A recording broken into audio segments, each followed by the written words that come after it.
5, 4, 3, 2, 1. Boom. Justin Wren, straight out of the jungle. Look, you got coconut water? You ready to party? Oh, absolutely. You got 2 of them, just in case. Oh, I live off of that stuff.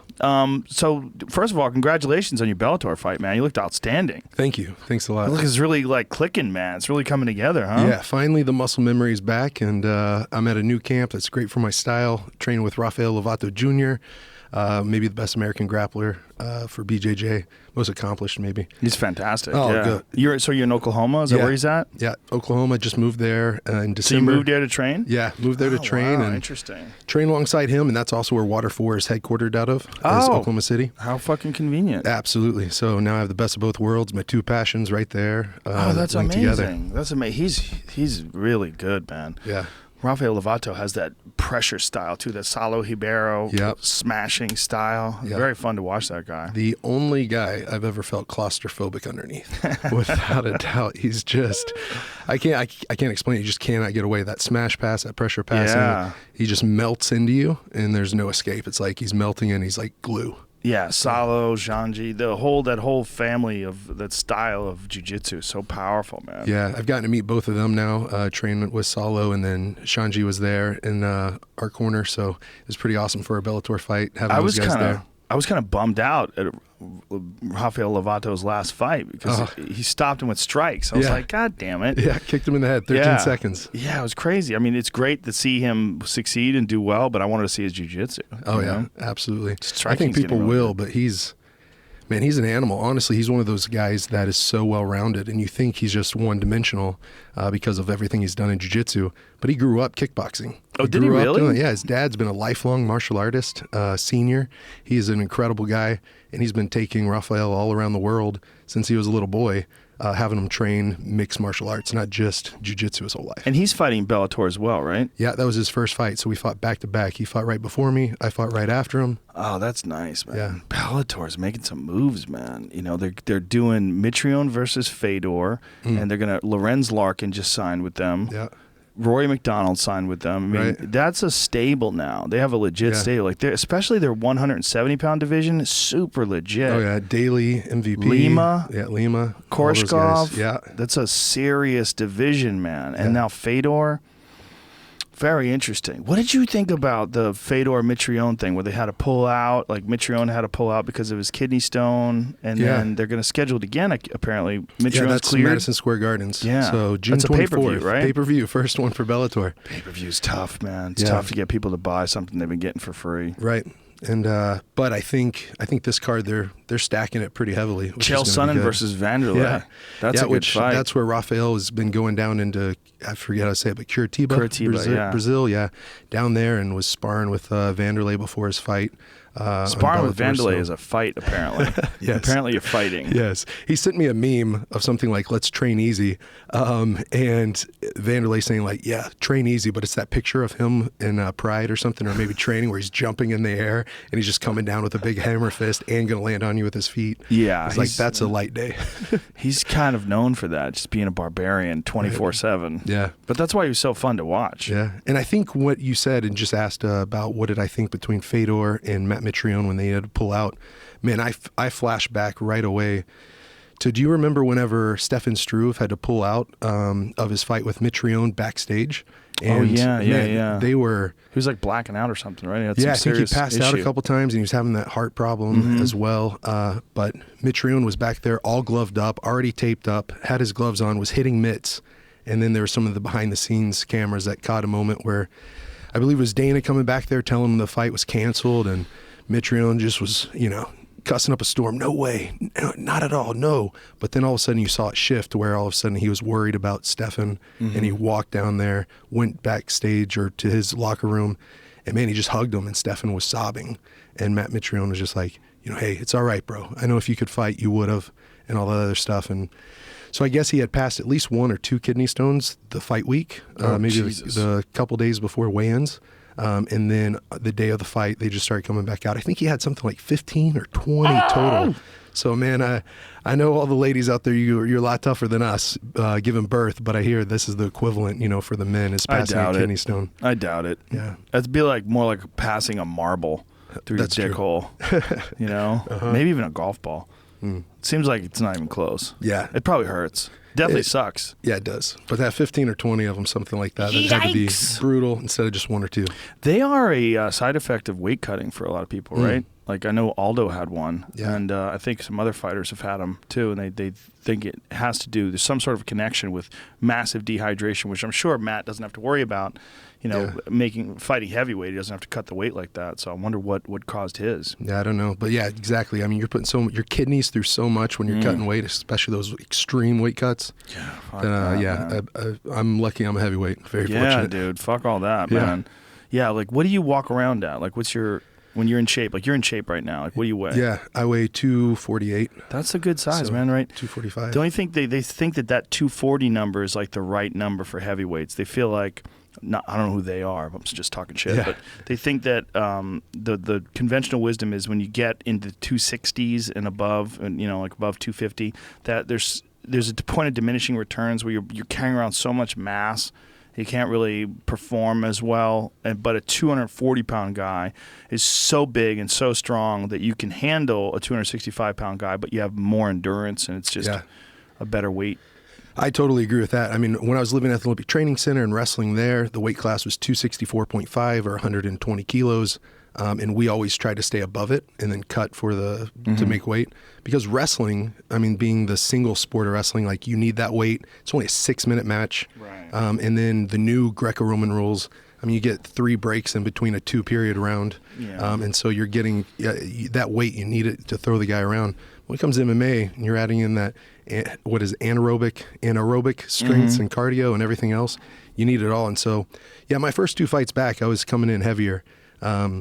And man, to drop a little bit, I felt a lot better. My conditioning was on point. I wasn't rushing. I'd put in the time, the effort, and everything else, and got my cardio good. My diet really. Rafael's got an awesome strength coach. His name's Lucius Tyree. Now he's my guy, from Green Strength. And man, he just got us on this warrior kind of lifestyle. It's not about a program or a fight camp and you getting ready then. It's about, hey, let's just live this in and day out. Eat the right food, the real food. Put real nutrition in your body, real strength, kind of like the On It stuff, you know, the kettlebells, everything else. And I had never done that before. So this was a real shift in my training, and it paid off. So he works with your nutrition as well? Yeah. And what kind of changes has he made for that? Man, for me, I think that it's about maturing too. I mean, the 5 years I took off, and before that I was 19 fighting professionally until I was 23, 24. And I was young and dumb. I was dealing with addictions and depression, other stuff. And man, I would tighten everything up during fight camp. But before fight camp, I'd eat whatever.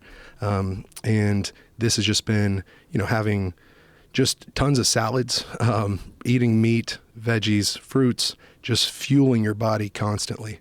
And so that's just been something really good for me. I have celiac, so I can't eat the breads, the grains. Oh, you do? Yeah, I can't eat wheat, barley, You're rye. a huge guy to have celiac. Yeah. That's interesting. Did they find out when you were really young? No. I found out, so I'd gone through the opiate addictions, and I had 6 years of that I had an ulcer in my stomach. And so, but I noticed that during that time, anytime I would eat wheat bread with breakfast, that I would get nauseous. I would That was during that time? Yeah. So did you have it before, or did you get it because of the ulcer?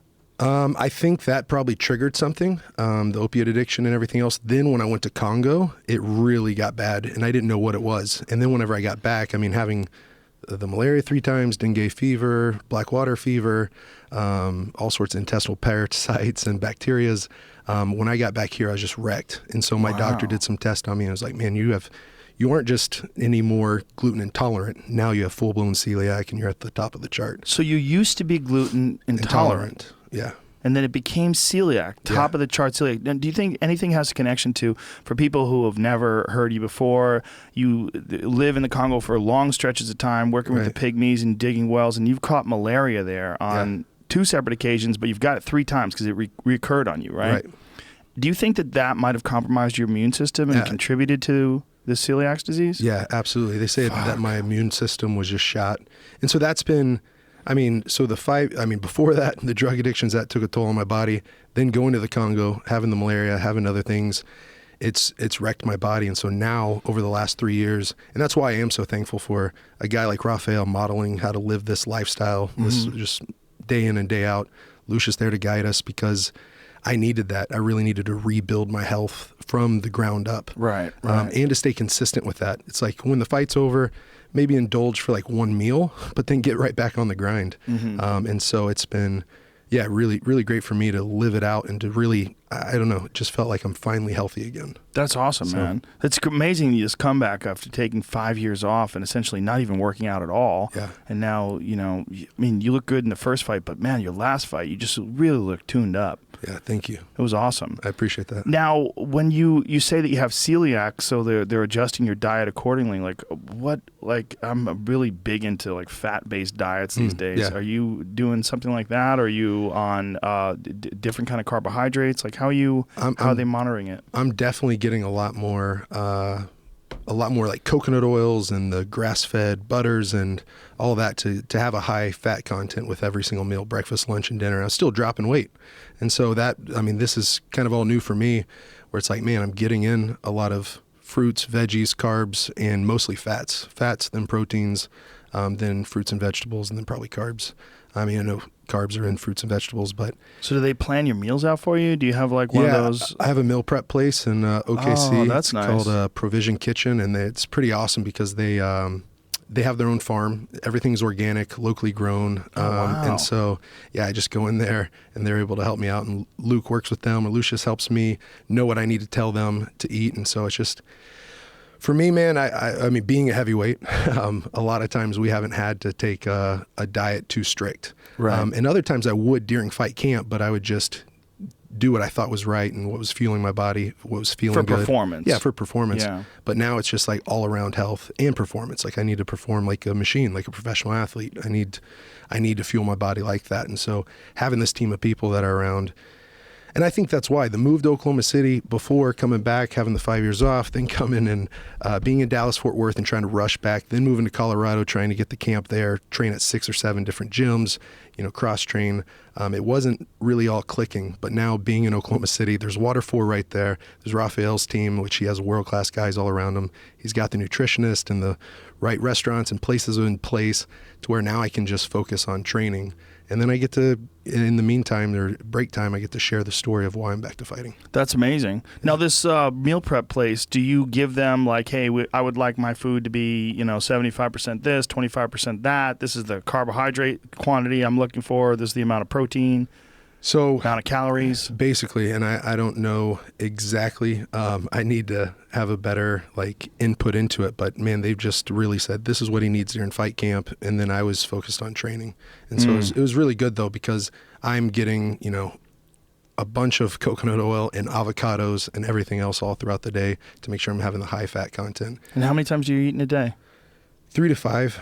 3 big meals if I'm not able, if I'm just swamped and busy. But then if I have time to make sure I'm fueling my body, I'm eating 5 meals. So are you working out twice a day, or like how are you? 2 to 3 times a day, 5 to 6 days a week. Yeah. Wow, damn, dude. So back in the heat of things. Yeah, man. 100%. Rafael's a machine, trying to keep up with him, but feeding off that energy. It's been really great. I mean, because I've been around a lot of guys in the sport, and I didn't even expect to talk this much about them, but it's been really encouraging. I've been around Kenny Mundy, Kendall Cross, Cale Sanderson, all these Olympic gold medalists, and it's been great because they were my coaches pouring into me. But here's a guy that's the best at his craft, that's world class, that's world champ, and he's completely obsessed with every aspect of MMA, and being able to see that and feed off of it has been incredibly encouraging for me. So him and I both were like, hey man, like the stars are aligning, this is destiny, you and me both, we're going to go get those Bellator straps, world champs. Let's do that first, and let's do that quick. What does he weigh? Man, he walks around at probably 210, 215, maybe 220. And what's he fighting at? Man, he cuts all the way down to 185. So he's the biggest 185er I've ever trained with. Jesus Christ. And he feels like he's 400, man. I mean, Brendan and I were just talking about this yesterday. But being under Shane Carwin, and worst case scenario where he's having you mounted, I mean, it just, you hated life having Big Shane on you. I'm sure. But there's something so demoralizing, but then at the same time encouraging, because Rafael's doing that and making you feel claustrophobic, like a 400-pound gorilla's on top of you, or 600-pound, whatever. But he's also coaching you, telling you how you can do that to somebody else. And so at the end of it, he's showing you how to do exactly what he's doing. So he's a fantastic coach, and you don't always see that from the best athletes. Right. Sometimes they're incredibly talented and great at their craft, but explaining it, you're like, okay, now explain it to me again, or show me how to do it. Like, here, I'm showing you, like, just watch, But he can tell you every little detail, every little inch. Well, that's probably has a lot to do with the Salo Ribeiro lineage too. That's a very, very technical school, and they're really involved. Salo's really involved in the history of all the different techniques and where they came from. And now, why did he move to Oklahoma City? Why is he down there?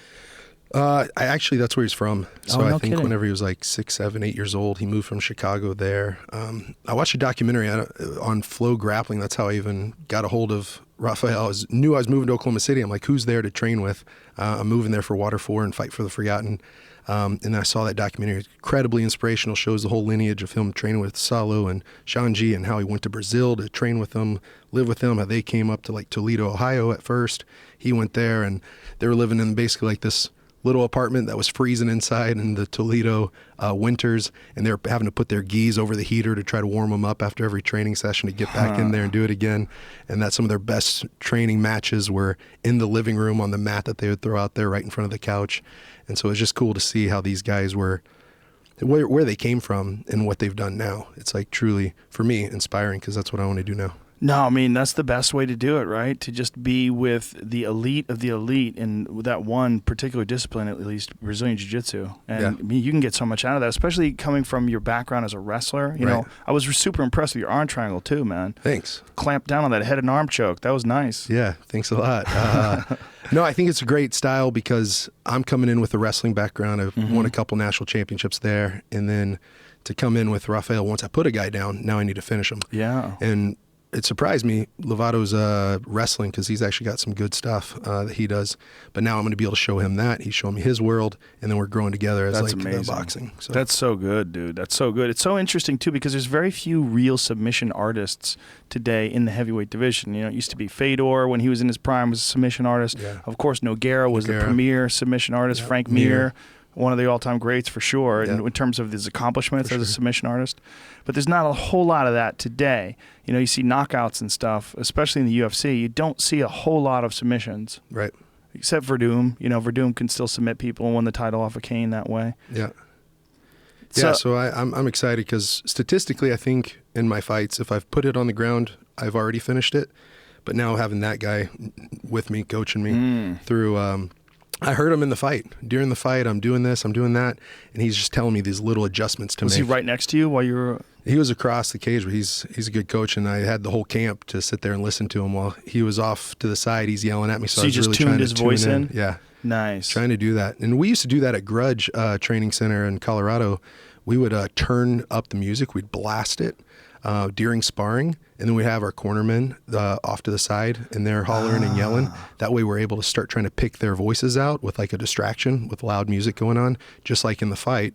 So that way, if there's a huge crowd all yelling out different stuff, you're able to tune into the voices you need to hear. Whose idea was that? Trevor's? Yeah, Trevor's. Powerful Trevor Whitman. Yeah, he's a smart dude. Very smart. Very smart.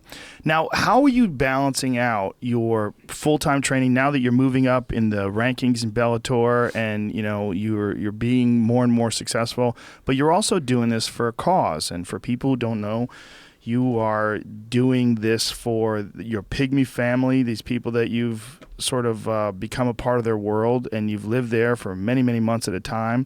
And you go back and forth to help build water wells with Water 4 and your organization, Fight for the Forgotten. And how are you balancing that out with being a professional fighter and trying to compete and perform at your very best? Yeah, that's been a learning process without a doubt, but now it's trying to find ways to set the right boundaries and in a way to protect my training schedule. At first, I was just saying yes to basically everything, and that made it really tough for my first 2 fights back, where I felt rushed. I didn't feel like the muscle memory was clicking. In between every training session, or I'd be late to training sessions, doing an interview or trying to talk to somebody or trying to tell people the story, or I would have to leave early to go do it. Now it's like, it's been really great to move to Oklahoma City, have Water 4 there to protect my training schedule. And training comes first, because if I can keep going up in the ranks, if I can get a world championship under my belt or a few, I'll have a bigger platform to stand on to tell, I'll have a bigger microphone, bigger platform to be able to continue to tell this story. And so, yeah, we have a team of about 10, 12 people at Water 4 that have all rallied around it. They're trying to take stuff off my plate and be able to help fill in my schedule, but making sure I'm getting enough time to get in the training, get in the rest. And man, just 8-9 weeks of that before this last fight, it truly paid off. It felt like there was a whole team around making sure that going into this fight, everything was exactly the way it should be. And that's how I felt too. I mean, I have a little highlight clip of the fight, but I mean, the crowd was just, it was overwhelming in an incredibly good way, where it like felt I could feel the energy. I could hear everybody there. I'd grown up in Dallas, Fort Worth. Water 4 and Fight for the Forgotten is based in Lovatos, is out of Oklahoma City. And everyone met up in the middle on the border at this big casino called WinStar. And it was just awesome going in there and having everyone rally around. I don't feel like me. I mean, me too, but rally around Fight for the Forgotten, what I'm fighting for. Let's see that video, awesome. Jamie. Yeah, and then the post-fight interview. I mean, that's what I'm living for now. That's what I'm fighting for, so I can talk. And how supportive has Bellator been about all this? Oh man, incredibly supportive.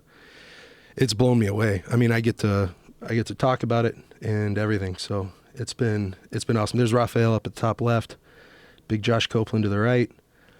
And yeah, I get to put Fight for the Forgotten all over my stuff. Is that a new tattoo on your back? No, I've had that. But yeah, it's been really great. You haven't added anything to it? Yeah, well, I had the cross, and I did add the Vikings below it, but here I had gotten a lateral drop before, and then I was able to hit a belly to back beautiful suplex. Thanks. Ooh, I like how you call it suplex. Yeah. And there's the arm There's the triangle. tap. Yeah. Nice. So now, where do they have you in the rankings? And I mean, their heavyweight division isn't the deepest in the world, right? Who's their heavyweight champion? Well, it was Vitaly Minikov, but he's been kind of, in a struggle with, been inactive. Here's the part that I really like. I don't know if we can turn on the volume, but. Bellator cage looks like you were kind of getting your feet underneath you, remembering how it went. It all seemed to come together tonight. Is that how it felt?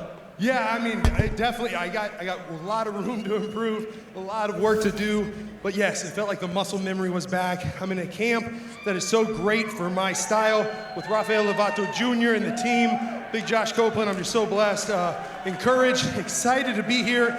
The little dance I was doing in here, hopefully it didn't look cocky or arrogant. That was my Pygmy dance that we do out in the forest, and I just love them to be able to come in here and fight for them. Most people are lucky enough to have one tribe. You have two. Not only your family in Congo, apparently here, they were very much behind you. How did it feel to win in front of them, man? It's just so awesome. Thank you guys so much for coming out here. Everyone from Water 4, Oklahoma City, Dallas, Fort Worth, Eco Survivor. I'm just so lucky, so fortunate. People have jumped behind this because I love to fight. I love to be here and compete. But it's even better to fight for people. And so to know that fighting in here, getting a choke out, I'm gonna go over to Congo and knock out the world's water crisis for my Pygmy family. Moving forward, you said you have a lot of room to grow, but with performances like that, people are thinking about you in a wide open heavyweight division. What's next for you? Well, I'm coming for that belt. It's gonna come. It just might take a little bit of time to get there. I'm still getting my feet under me. I had 5 years, 2 months where I did zero training. And so I'm excited to get back in there, keep working my way up. I gotta earn it. But I have, I think, more of a reason, a purpose, a passion to be in here. And so I'm just so thankful for everyone that's got behind us. Eco Survivor right here is donating 50% of their profits of their entire brand to come to the water wells in the Congo for Water 4, Fight for the Forgotten. Thank you guys for getting behind us. Before you go, you always talk to your Pygmy family. What do you have to say to them tonight? Nafika hapa kuwapenda. Amagu, nakupenda sana. Nawapenda sana. Asante sana, ndugu yangu.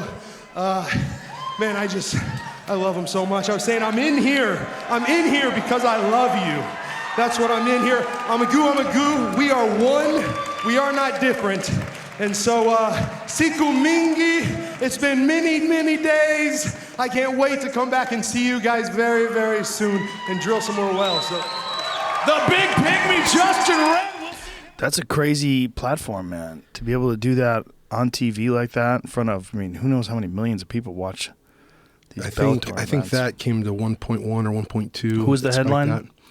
That was Marlos Conan and Julia Budd for that inaugural featherweight, I believe, or world title. Do you feel like Bellator is getting more respect now? Like it's becoming more of a, like for a while it was looked at as sort of an also ran, you know, but I think like now with the lineups getting stronger and stronger, it seems like the organization is growing in notoriety. Yeah, I believe so. And I mean, I think it's healthy. It's business. very important. I think Yeah. it's good for everybody. Yeah, exactly. And great for the fighters. My bosses might disagree Right. at the UFC, but I really think, I don't think they would. I think they'd probably agree. I think it's important. It's important to have competition. It's good. It's good for everybody. Yeah, absolutely. And so, yeah, I think Bader just came over. Yep.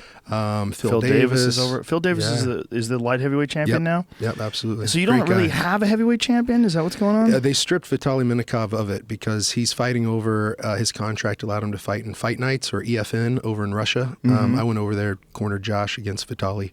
And so he just hasn't come back, and he just is, I think he's making money in Russia and fighting there. And they're kind of been in a standoff, and he can come back and fight, but he's been stripped of his belt. And now I think they're, Scott's a smart guy, so is Rich. They're putting something together for the heavyweights. And, yeah, the Fedor Matt Mitrione fight, that's going to be exciting to watch. That's not for a title, though, right? No, it's not for a title. But is that a 3-rounder? Yes, three fives. So when are they going to try to have a heavyweight title? I think it's coming up pretty soon. So I think probably in the next 6 months, or within that next 3 months. Now, looking at yourself and your own development and growth, how far away do you feel like you are from that, from fighting for that?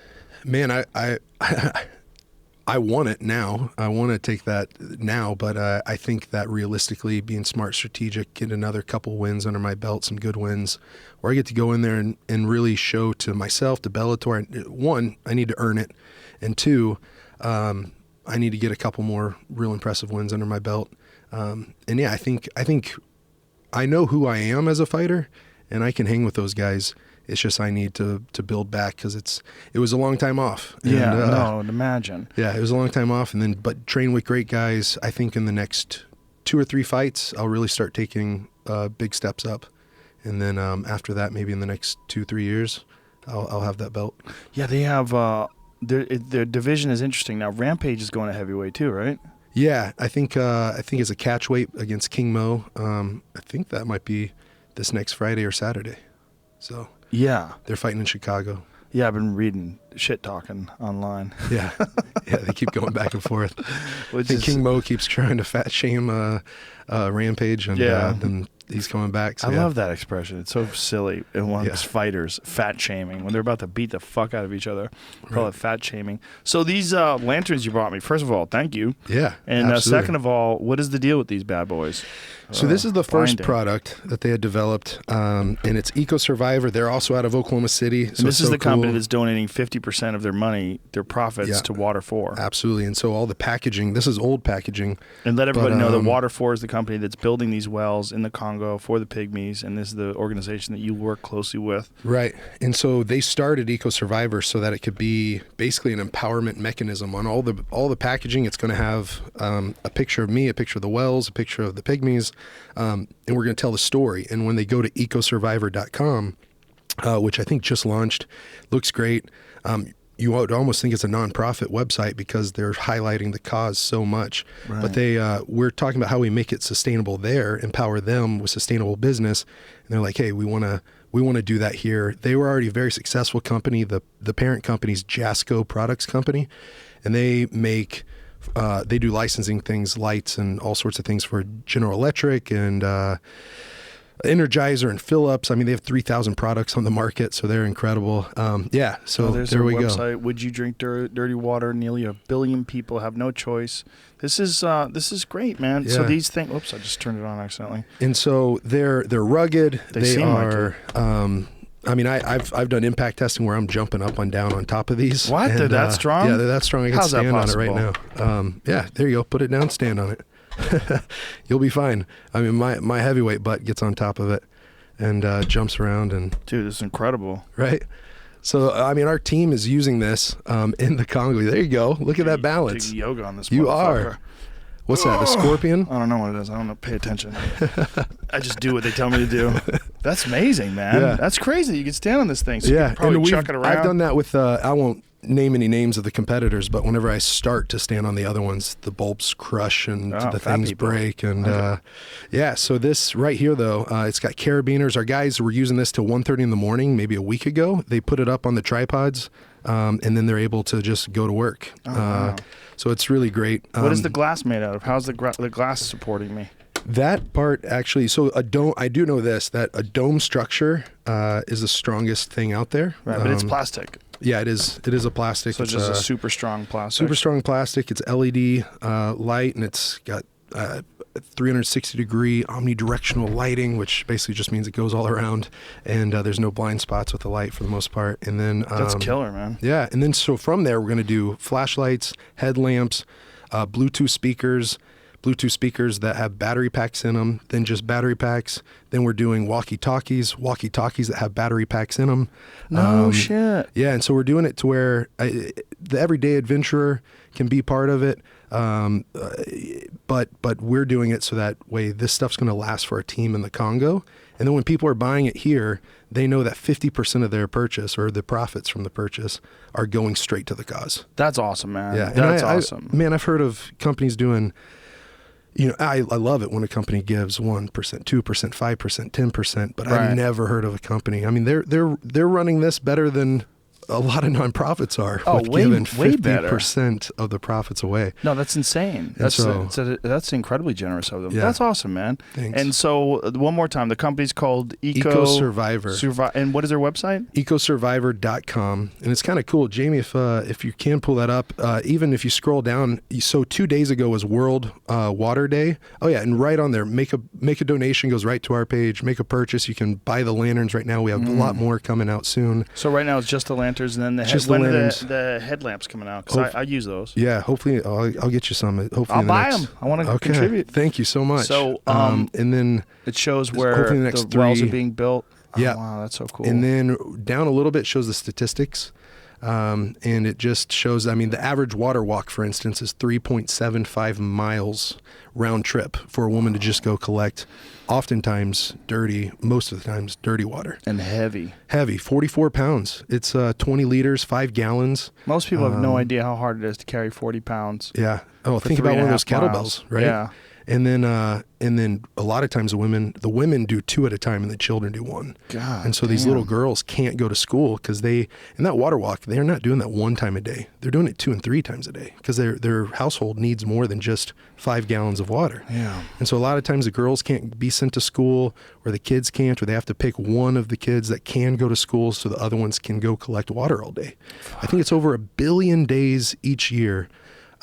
Work days that are lost just because of the women that have to go do the water walks. Over 1 billion work days. And and if people have never seen any of the episodes that Justin was on before, please watch the last ones. If you get a chance, you'll catch up more to what you've gone through, what some of these people have gone through, the kind of parasites these people get from this water, and how important this is for you, and how much growth and progress has been over the past few years of your efforts down there. Yeah. Well, thank you so much. It's been incredible. Emily was telling me, my wife, coming here, that, wow, this was over 4 years ago when you were on Joe's show the first time, and we hadn't drilled 1 single well. That's crazy. I had just been there. Andy Bow had happened, the 1.5-year-old boy that had passed away. I held his lifeless body and buried him, and just it ripped me open. It tore my heart apart, like it would anyone. But it was just a rude awakening to the water crisis that there's 800 kids every day die just because of diarrhea, literally die from diarrhea. And then 2,350 die of the malnutrition that diarrhea causes. So if you're in an area that doesn't have access to clean water, there's probably not an abundance of food around you. But even the food that you do get, you're eating it and it goes right through you because you have diarrhea. You don't absorb any of the nutrients. And so that's over 3,000 just because of that. And then that's not counting a lot of the sicknesses and everything else, typhoid, E. coli. And so that's 1.5 million deaths a year of children under the age of 5. 1.5 million, all of them are preventable. And so I truly believe, man, we have we've found something really special at Water 4, and there's other organizations that I'm sure are doing it in different spaces, but I feel like we are doing it in a way that we put the tools in the hands of the people that need it the most, the people in the community. I mean, our team's 18 people, and first year that I was there, so in the last 5 years, I lived there for about 2 years, back and forth, one year at one time. But then I was able to help drill and train them for the first 13 wells. The year I was stepping back, I was nervous. I'm not going to be there. I can't micromanage these guys, or I can't watch them. I can't encourage them. I don't want to micromanage anyone, but I can't be there to do the work. But then they were able to do 20 wells the year without me the next year. Last year they did 29. So we're up to, I think, 62 wells that they've drilled for themselves in their own community. And that's our guys of 18, but Water 4 has 375, and they drilled 690 water wells last year alone. Wow. And that served, so those are 375 people in the continent of Africa that live in 16 African nations, and they were able to give 172,000 people clean water for the first time in their lives. And so, man, we can knock this water crisis out in our lifetime if that's what we do, if we give them the solution. That's incredible. That's amazing progress in just a few years. Yeah, it's been it's blown me away, bro. So talk to me about how Bellator is helping, how they're getting behind this. Well, that's what really sold me with. I mean, I had offers from most places when I came back, and but when I sat down with Scott. And I was writing the book with Loretta, and went out to eat with him in Santa Monica, and he was just like, hey, like, we want to give you a chance to really tell your story. Like, you need to fight. You got to prove it. Like, you have to have that hard work and skill and talent behind you. You have to be able to perform. But if you can do that, we're going to rally around you. They want to rally around their fighters that put in the time, the effort, that can produce results. But it was really encouraging to hear that. And then I was bummed out the first 2 fights. I mean, I won, but I didn't win decisively like I wanted to. So to get this last fight underneath me where I really performed well, and was pretty dominant, like, I think they know that I can fight, and I know I can fight. And so now we can do this in a way that, man, when I win, literally wells are being drilled every single time. Wow. And so Eco Survivor is helping me drill several wells after this last one. That's incredible. Yeah. Now, how do you balance out your training when you're visiting the Congo and staying there? Yeah. So a tough thing is, so I kind of shared a little bit of our model and how we give the tools to the people in the community. So my travel schedule, it's been a hard pill to swallow, but I think it's the most strategic thing, where I'm only going to go once a year now. I'm going to go once a year because I need to be here training. That's my, at first I thought I was the one that made this thing go, but really it's our guys in the field. They're the engine, and I was maybe the spark plug that kind of started up something. And now I get to go back and be the encourager or to fuel them back up. But they're the ones doing the work. And so I'm only going to go once a year. I'll probably fight in June or July. I was talking with Bellator. And then right after that, we're starting up a soap production facility in Congo with our guys. It's going to start another 8 to 10 jobs, because we go in and we teach the wash program. So we need them to start making soap for themselves, because right now the only thing I've ever seen available is car washing soap that's packed full of chemicals from China or India. And they have all the raw. Wash themselves with car washing soap? I did while I was there for the year, and my skin would be Christ. raw afterwards because there was nothing else available. I mean, I took soap with me, but when I was there for a full year, I mean, it only lasted for the first month maybe. Right. And so the rest of the time I was using this car washing soap that, man, it's rough on your body. And so we are partnering with a company called Pacha Soap. They're at all the Whole Foods. They have a sister company, Amazi, there at Target. And those guys go around and they start up soap production facilities in the developing nation to give jobs. So is it possible that could become an industry for the people in the Congo, where they can start selling their Absolutely. soap, and then, maybe Eco Survivor could sell it on their website as well? Yeah, absolutely. Or they start up a new, or that other company. Yeah. Pacha, which has been great to us. They actually, a kind of cool story, the founder of Pacha was listening to this podcast whenever he had the dreams to start it up. Whoa. And he was actually being like kind of I think it was a janitor at night through the night shift. And he was listening to this and he had all the dreams to start up Pacha. He helped us get our 501c3 with Fight for the Forgotten. Holy shit. So after my first time being on the show, he reached out to me and he had just started up Pacha. And so he helped me get Fight for the Forgotten started up. His name's Andrew Verbis. Whoa. Great, incredible guy. But the inspiration he got from here to do something, make a difference. Now he's in all the Whole Foods. He's about to be in Target. And he's coming with me this next trip. Or actually, he might not come because we don't really take volunteers now. We just empower the locals. But we're going to start up that soap production facility that's going to start 8 to 10 new jobs. We'll go in the schools, and because last year our team spent 301 days teaching the WASH program. So teaching water and sanitation and hygiene, helping them dig latrines, helping them know the importance of clean hands. So we set up outside the latrines a hand washing station, which is called a tippy tap. So they have a clean jug of water, they have a bar of soap, they step on a stick and a rope, and it tilts this jug over, and they're able to wash their hands right there. But then they only had that car washing soap, so now we're going to meet another need, start up the soap production. They have the eucalyptus trees there, the palm oil, the avocados, I mean, just whatever we need with lemongrass, whatever we need to make the soap with, which that's not my specialty, but I know all the raw materials are there. What is this company again, and how do people find out about this company? Pacha? Spell that? Pacha. Pacha Soap. And you can go, I think, into any Whole Foods. Pacha.com? Is it I think it's pachasoap.com. Pachasoap.com. But they're incredible, man. They're in Whole Foods. They're already in Whole Foods? They just started? No, they've been in there a few years now. Fill your Easter basket. But yeah, but you're saying this is all within the last few years, right? Oh, yeah. Within the last few years, last 4 or 5 years. That's amazing. So it's pachasoap.com? Yeah. Pachasoap.com. Wow. And they're hiring.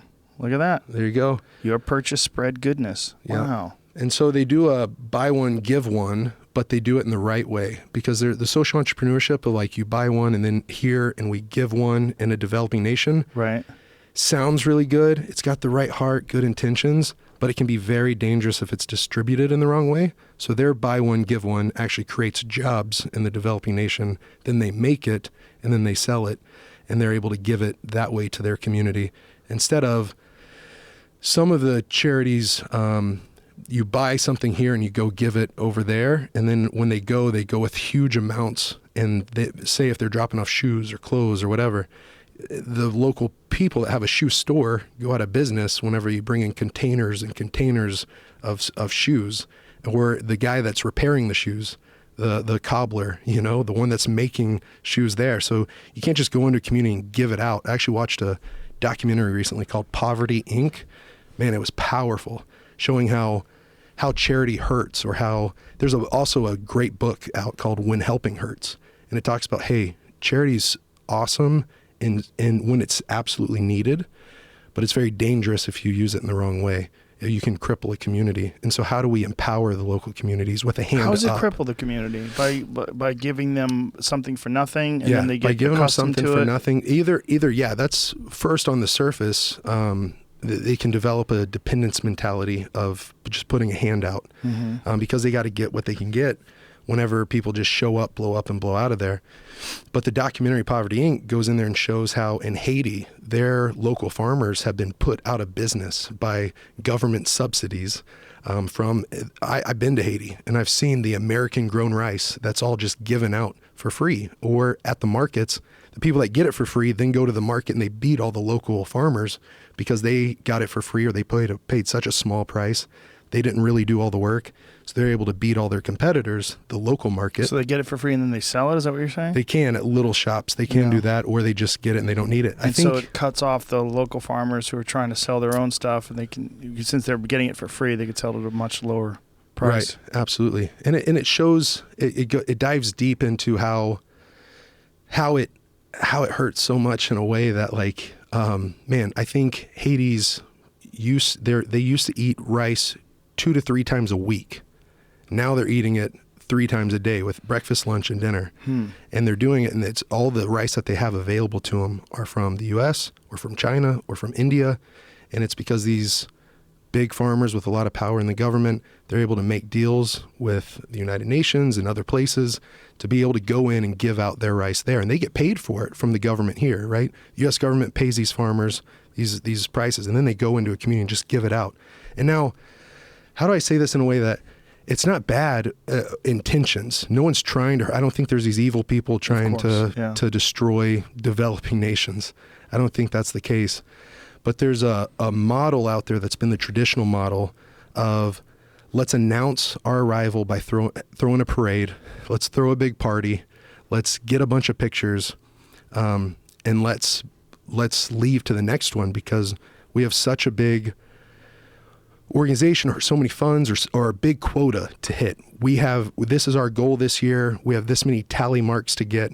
So we blast into one community and then we blow out of there into a new one. We don't develop relationships with them to be able to empower them, teach them skills. That part, how do I say it? Like the answer to poverty isn't charity, it's opportunity. Opportunity is always better than charity, if that makes sense. A hand out or a hand up, like the give a man a fish, right, feed him for a day, or teach him how to fish, feed him for a lifetime. And so if there's a disaster, if there's a person with a disability, if there's a war or a famine, then charity is the solution, but there's got to be an escape plan. There's got to be a route out. Otherwise, whenever I went to Haiti, it was 1.5 years, 2 years after the earthquake, and the tent city they had doubled or tripled in size. Because I met a guy there that was saying, I moved out of my apartment, which wasn't damaged by the earthquake, and I get to go live at Tent City rent free. I still have my job, and I get 3 meals a day, breakfast, lunch, and dinner. I don't have to prepare them. I don't have to pay for them. And these places are always going to be giving to that Tent City, and it's actually grown in size. He was like, I'm saving up to buy a house. And so it's like, if people think, oh, there's just this disaster, it's like, man, if someone brought in like some vocational training, let's teach these people how to do this kind of work. Like, I don't think, honestly, most sane people out there that are living in poverty want to be poor for the rest of their life. They're sitting there waiting for an opportunity. The dad wants to put food on the table for the family. So does the mom. She wants to take care of her kids. And so whenever we can come into a community and spend time with them, if that makes sense, like sit down, listen to them, learn from them. And then we can say, how can we work together? How can we brainstorm? What does your community really need?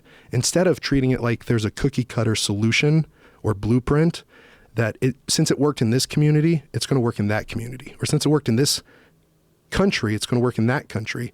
Like, every country has its own culture. And like Congo has over 200 tribes. That's over 200 different cultures. And so some are going to receive it well, some aren't. Some, how do you work with them in a way that isn't just coming in and just giving them stuff? That I've seen it. I've seen a riot happen in Uganda. It was in Jinja, Uganda, where an organization came in with a bunch of canned foods, and they did it in a very poor fashion where they just cracked open this container in a slum, and it's one of the roughest slums in Uganda, and people just raided it. And it didn't even give probably a quarter of the people in the slums a canned item from the U.S. And so people started fighting over it. And they're fighting over it. And and someone got really hurt. I don't know if they died, but someone got really hurt there. We had to get out of there. And so what I know from that organization is, and I'm not going to say the organization, but I heard from the other organizations there that they had been warned. Like, you're new at this, don't go in there and do this. Don't crack open this container and do it that way. But they had spent like $20,000 getting the canned goods there, buying a container, shipping it over there, going through Kenya, then probably Tanzania, then Kenya, then Uganda. They're having to pay all the fees everywhere they go to just go give it away. That $20,000 could have empowered so many farmers locally, or people that don't know how to farm, to be able to start farming for themselves, that then is going to have such a better return on investment, because you're investing into the people, into a trade, into a skill, into something that they need, and it's going to last. It's going to continue to produce results. No, it totally makes sense. And I think what you're saying is so important, that these people have great intentions, but that just human nature and giving the circumstances in which these people live in, where they had no hope, and then all of a sudden they have this one thing, and this one thing is gifts. Right. Far better to do what you're doing, to provide them with opportunity, And I think that's mean, the issue that I think a lot of people are going to have with even discussing that is the callous discussions of the welfare mentality, the way people look at some communities and people who, the term welfare brats or welfare people that are just kind of like connected to that, the need for charity. And I think that mirrors the idea of welfare and, when people don't have jobs and don't have opportunities and just getting money and getting addicted to that money, that problem exists in America as well. Obviously, it's a much bigger deal in the Congo because you're talking about like basic life necessities like fresh water. But I think that's important, man. It's important to understand what human nature, like the mechanisms of human nature, and like what you're talking about here is really powerful. To have thought it out so well, and to give these people this opportunity, and now to give these people this opportunity with the soap. I mean, Pacha is doing an awesome job. I mean, that's an amazing thing. I think that's so important. And I really hope that more people listen and more people hear you and more people say, hey, I want to get involved. Let's do something else in the Congo. Let's give these people another opportunity. If they could start businesses down there, man, and like really empower themselves and be able to build homes and just like in your lifetime, you could see some crazy change. Yeah. I know that's coming in Congo, but I think like let's not set a ceiling or roof on it. And I'm not saying that's what you're saying, but I'm just saying that I truly believe that the water crisis, 1 billion people not having clean water, in our lifetime, we have the tools, the technology, and people are learning. I mean, from podcasting, like people are getting better than doctorate's degrees, like in information and life experience and learning to do things the right way and truly have people's best interests at heart. I think there's going to be a real shift to where, I mean, if I have the water to take a piss in, or to water my lawn with, or to give my dog clean water, we're going to be able to give every person in the world clean water. But it's through empowerment and it's through opportunity. And that's what I love. I even have since it was World Water Day 2 days ago, I have a video that kind of explains the problem. And it's from a village that I'm really close with named Atalahulu. And there's this little girl named Siku that was just a beautiful little girl. And if it's okay, but it shows what they're facing, what they're drinking. Yeah, for sure. And man, it's powerful. You got that, Jamie? #powerful. Yeah.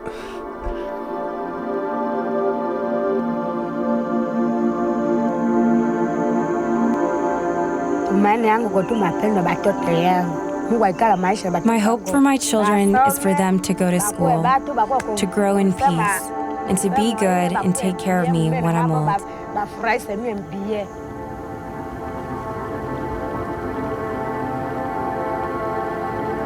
That's the water they were drinking. Jesus. For folks just listening, it's green algae all over the surface of it. It looks disgusting. Yeah. Everyone is suffering here, but in most cases, it's our children. I know the water we drink gives us all these sicknesses.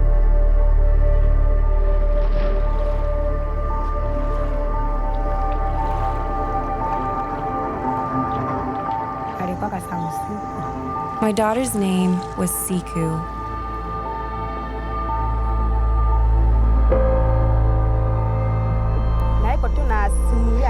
She couldn't speak yet, but she was able to crawl.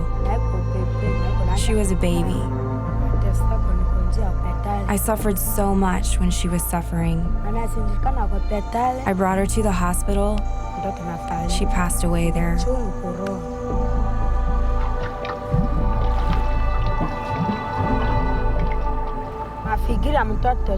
I said to myself, I was just carrying my baby, and then to see people burying her, I said, how did she disappear? Where did she go?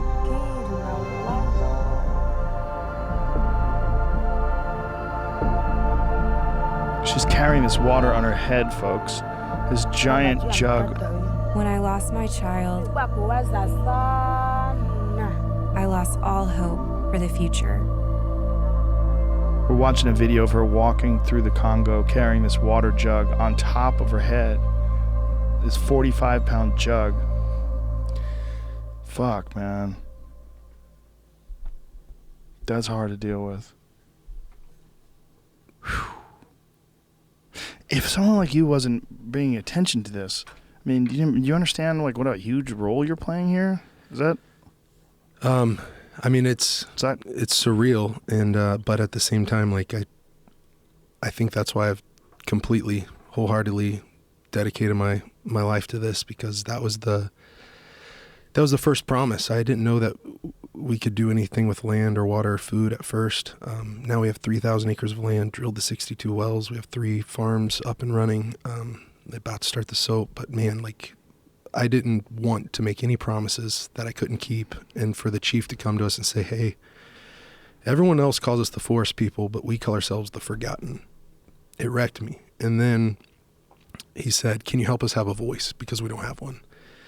I said, yes. I knew that from fighting, from that being on the Ultimate Fighter, whether that ever grew or didn't grow, I had some people, and just having the platform of being here, being from the West, being from somewhere where people can have an abundance of resources to make a difference. And even if it's small, like our small here is so big there. And so I said yes to that. And little Siku was the third little one that I knew that had passed in Atalahulu. And before that was Andy Bo. After that was little Babo.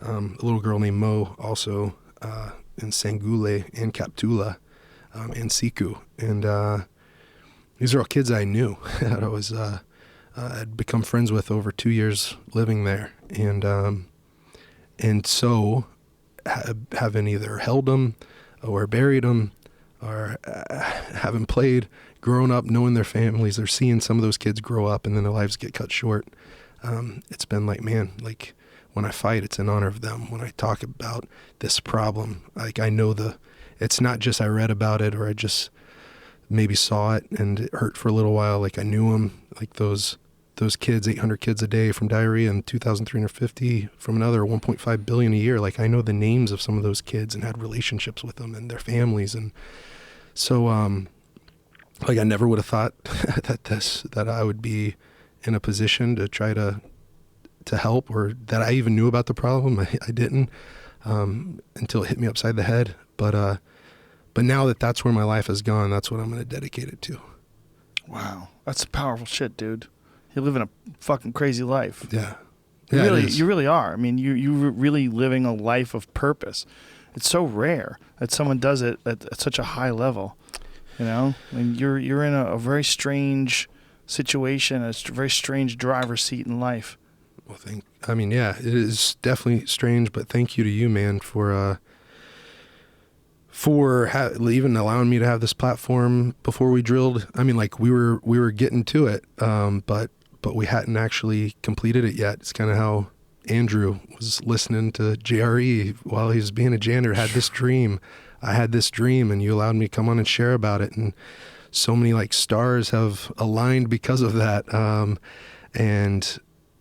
And there's just been a lot of really great stuff. That knife, actually, I have a picture for you. I'm holding up a knife. It's made out of a nail. It's from actually Congo. I use this to open up all my letters and packages and stuff. Yeah, that's so awesome. Yeah, it's cool. Chief Leo made both of those for you.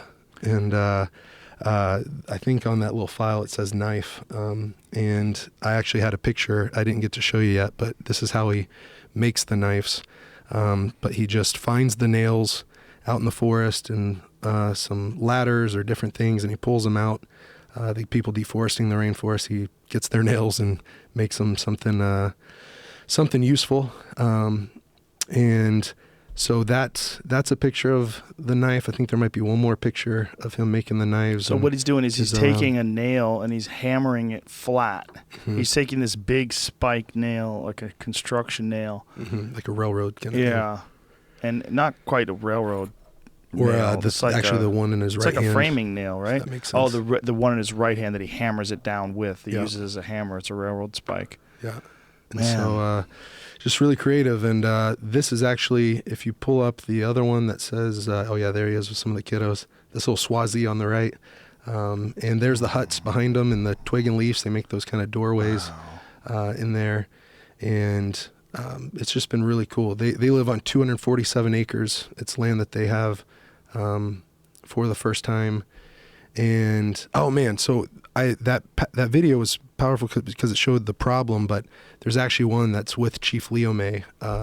That's the second video on that list, and if I can show that to you, I got something for you from there, from Leo May's village. It's called Babofi, and there's a video that's going to show like kind of the transformation or the solution kind of to the problem, because that first video just showed the problem is hard, right? But then there's hope too. We can do something about it.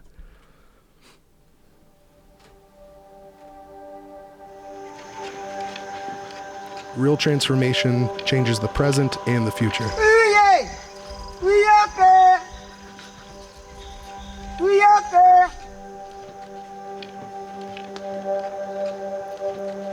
So he's walking with a giant net. My name is Leome. Hunting. I'm from Babofi village. I want to teach my grandson how to hunt.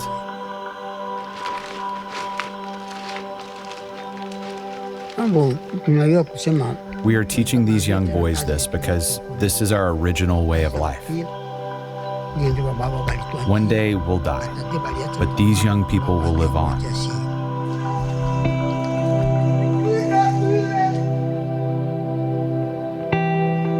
I love that forest. I love it.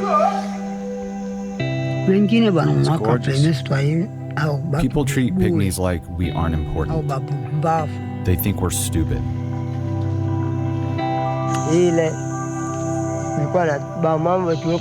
When we worked on farms, we would get 10 or 15 bananas to split among 7 people. If I tried to start a small farm, someone would take it from me and say, "Your father did not own any land."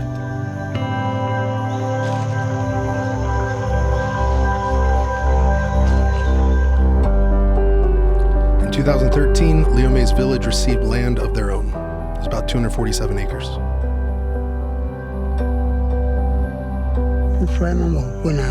I was happy to have my own land, but we were getting water from the river. It was bad water. Our people were sick. Sometimes they would get sick and die without treatment.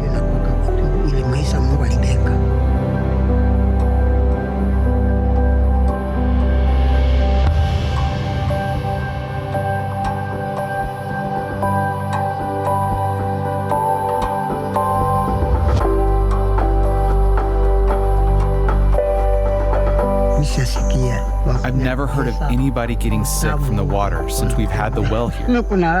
It's so good. It's so sweet. I love it. But the big change is that we can farm. This is a before and after of the same place. All those banana trees. We started with potatoes, then cassava, then we planted some banana trees. How many banana trees have you planted? I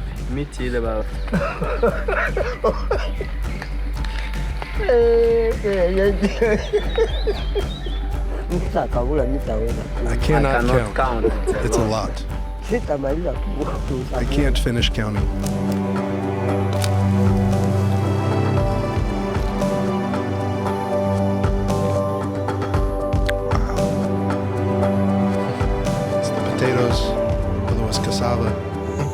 Bananas. The first time we took bananas to the market, we bought clothes for the children. When we saw them wearing clothes and shoes, we were so happy. Today, we have a toilet. We have a place to wash our hands. We have a place to shower. So to me, that's progress. I'm so full of joy. So full of joy. Because he did a great thing for us here. Because they did a great thing for us here. So this generation and generation, children will be here on this land.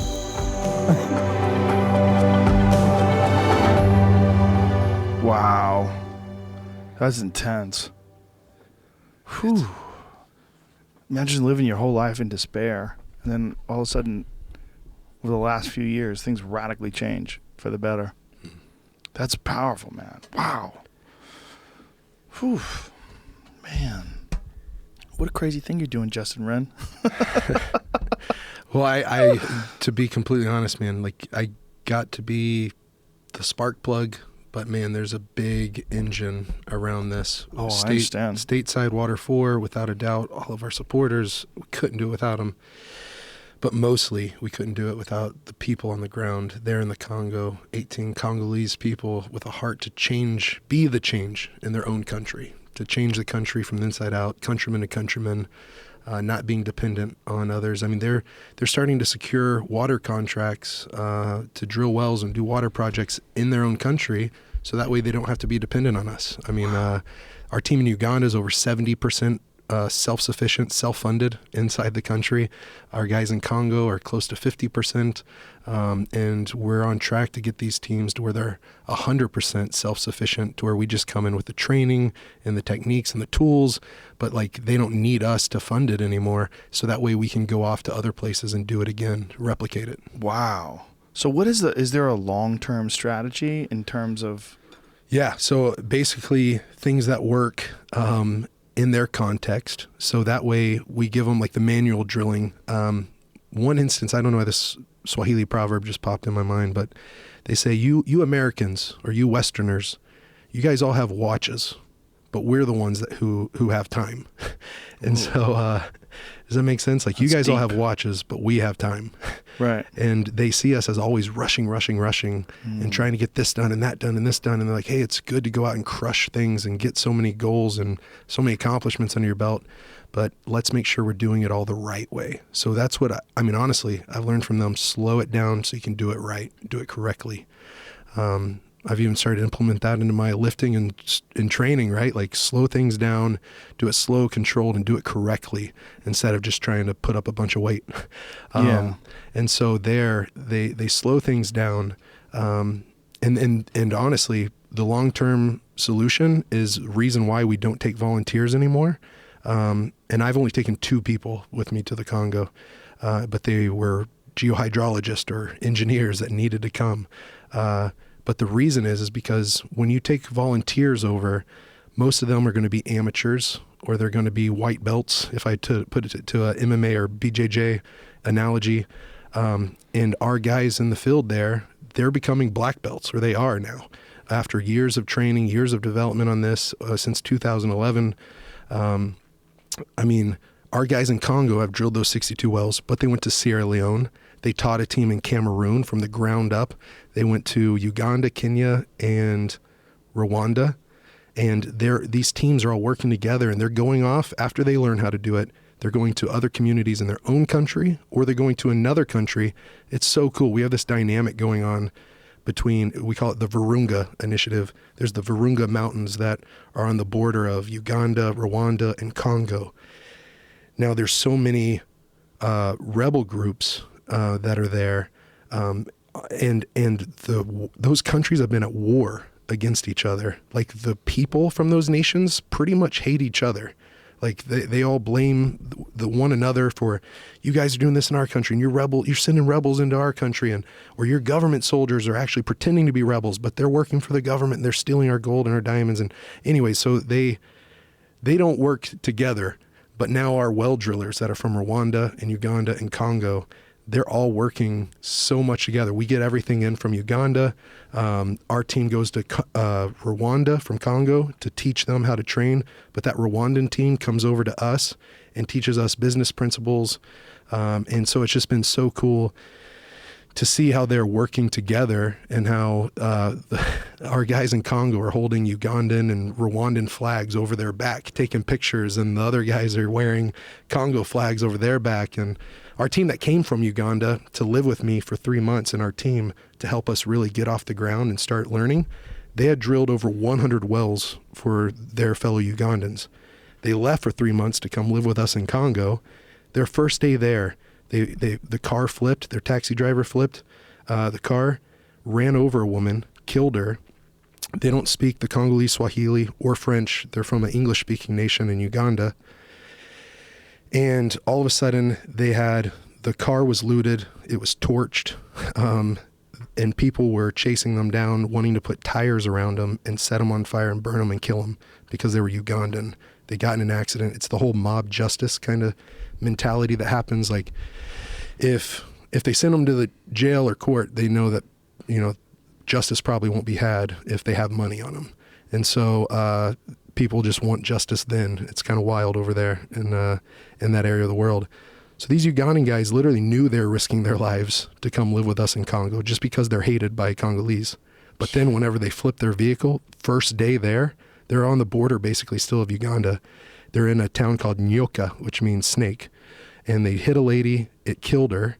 And now it was the taxi driver driving it, and he's not part of our team. But then they all wanted to kill the Ugandan guys instead of the Congolese guy. And then they still stuck it out. We're able to regain our $15,000 of well drilling equipment that was there. Luckily, we had this is a side topic, but we had this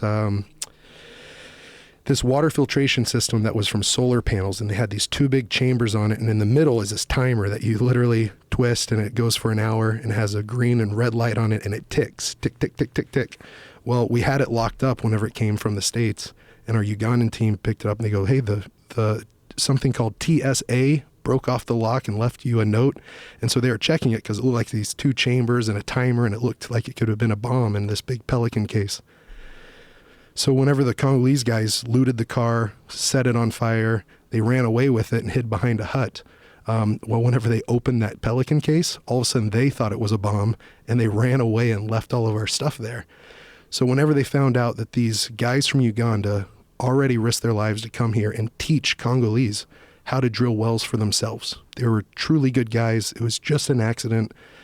They got behind us and led us back to our equipment and said, be careful though, like that bomb, that's why we left it out there. So they understood that it was a big misunderstanding. Yeah, it was a big misunderstanding. And so they forgave those people? Forgave our Ugandan well drillers who weren't even really a part of it. There was the taxi driver that accidentally hit. Did they apologize for wanting to stick tires around them and light them on fire? Yeah, absolutely. Fuck. And so anyway, that's a long story. It was crazy wild, and we thought our guys were going to die because we were like 6 hours away from them, and we were hearing like a riot basically happening.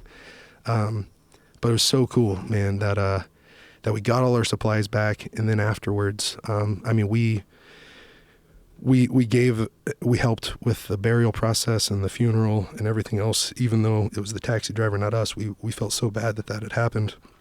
But then to know, like, hey, now it was just a story that we were able to. I mean, not the loss of life, but those people now know that we're here to help them. Right. And we were able to go back in there and do that for them afterwards. It's amazing, man. I mean, I know there's a book that Loretta Hunt wrote with you, right? Mm-hmm. But you've lived another life since the book. Yeah. I mean, you have another book's life, a life's worth of, what's the way to describe it? Easily another book. Right. Well, thanks. It's crazy. Well, that's what I love about, man, these short films. That's all part of the documentary. In fact, I should probably say that, like, after I was on the 2nd or 3rd time here, we did a Kickstarter for the documentary, and we got it fully funded. Yet the documentary is not out yet because we're going back one more time to film. That will probably be July or August, right after my fight. We'll bust over there, and we're trying to submit it to Sundance Film Festival this year. We submit it in September. Hopefully we get in the festival, and we'll be there in January. And then it will be out, and a lot of the JRE supporters that gave to the Kickstarter will be able to do it. But we really wanted to do the story, we want to do the Pygmies and their family and everyone suffering from the world's water crisis. We wanted to do them justice, to give them a voice. The book was me giving them a voice, but the documentary, they're going to have their own voice. And so it's been so cool. It's been filmed over 3.5 years now. I think when it comes out, it'll be 4 full years that Derek's been able to go back and forth and go get more of the story and show not just like them getting water for the first time, but then also how we're giving jobs, how they're getting trained, how they're starting up workshops, how we're breaking ground on the soap production facility. We already have the land. We started the foundation of the place, and so how it's the full spectrum of it to hopefully show how empowerment, how much farther that goes. Now it's a lot tougher. It takes a lot more time. You really have to be strategic. You have to sit and listen and learn, and be humble enough to say, like, it's a learning process. Like when you do something, whenever you get out of that lane of truly listening and saying, I think that's the quote that our team tries to live by. It's a Swahili proverb that says, if you want to go fast, go alone. But if you want to go far, go together. And so it's like, how can every community we go in, how can we take this as far as we can? Not go as fast as we can, because if we want to go fast, we just leave them out of it. But if we want to go far, we'll go together. And so we do that with our well drilling team, but we do that with the communities too, because they all lived like a saying that's just ingrained in them. Wow. Do you have a long-term strategy with this? Like, do you see yourself, like, how long do you see yourself fighting, and what do you see yourself doing after you're done with that? I think I'm going to fight for the next 5 to 7 years. Well, I mean, if I can go out on top, I'd love to do that. I don't think I need to carry it too long, too far, and go out on a bad note of a string of brutal losses. I think I want to get that platform. I want to get to the top, and then I want to leave and go do something else, and which is this. But man, it's been so cool. Our team in Sierra Leone and our team in Kenya, and now we're about to do it in Rwanda. We did this like crowdfunding campaign that we threw up on World Water Day. We're doing it through the rest of the month. But we have started water towers. So basically we drill a well, and then we have a water tower, which turns into a water kiosk where people from the community come up to it. They might pay 5 shillings for a jerry can. So a jerry can's 5 gallons, they pay 5 cents. But eventually, all the people in the community, the one in Rwanda we're doing is going to serve 4,000 people. It's at a school, so the kids will have clean water all throughout the day. But then people come there, and the one in Kenya is funding a school, but the one in Rwanda is going to fund more water wells. So as these people buy clean water, the only clean water around there, that community, the only thing they have to drink, there's a lake that has the cows and everything else drinking out of it. Cow patties are inside the water. And you can see people collecting water at the same time that cows are drinking from it right beside them. People are washing clothes in it. They're washing motorcycles in it. And then that's their drinking water. And so we're putting up this water kiosk where, we're going to charge them 5 cents when they get 5 gallons of clean water, but those are going to turn into multiple water wells throughout the year. And so we're trying to do all these sustainable solutions to where after we do that in Rwanda, we're taking that to the Congo. That'll be close to the soap production facility and the community development center we're going to have, which will have land, water, food solutions, even the forestry. We've helped replant over 4,000 trees now in the Congo. And it's like because the deforestation is so brutal. So I think it's just sitting back and saying, what do you guys need? Listening and learning that need and saying, okay, where can we fit in? How can we help in this area? Who's a specialist? How can we really make an impact? I think our lane is definitely water. I mean, from that Chief Leome village, or the story that you just saw, Babofi, where he made that knife for you, you can see that water changes everything. And so that's going to be what hubs, that's our hub, that's our lane, and that's what all of the Water 4 teams are doing. But in the Congo, because the Pygmies are so vulnerable, we're trying to find the ways to help them come up. And as they come up, other people are watching and looking, and they're starting to implement the same kind of things. So it's pretty cool to see that happening. And before I forget, the reason I wanted to show that video was I got you something. This is Leome's wife. So you have the knife from Leome. His wife made you this right here. And so because from our second JRE episode, I believe, we funded a water well there in Babofi. And so she's really talented. I mean, it might not look like too much here, but no, it's cool. What is it made out of? It's bark cloth. Wow. So it's tree bark cloth, and when they take the bark off, the tree's fine. But they that used to be what they would make their clothing out of.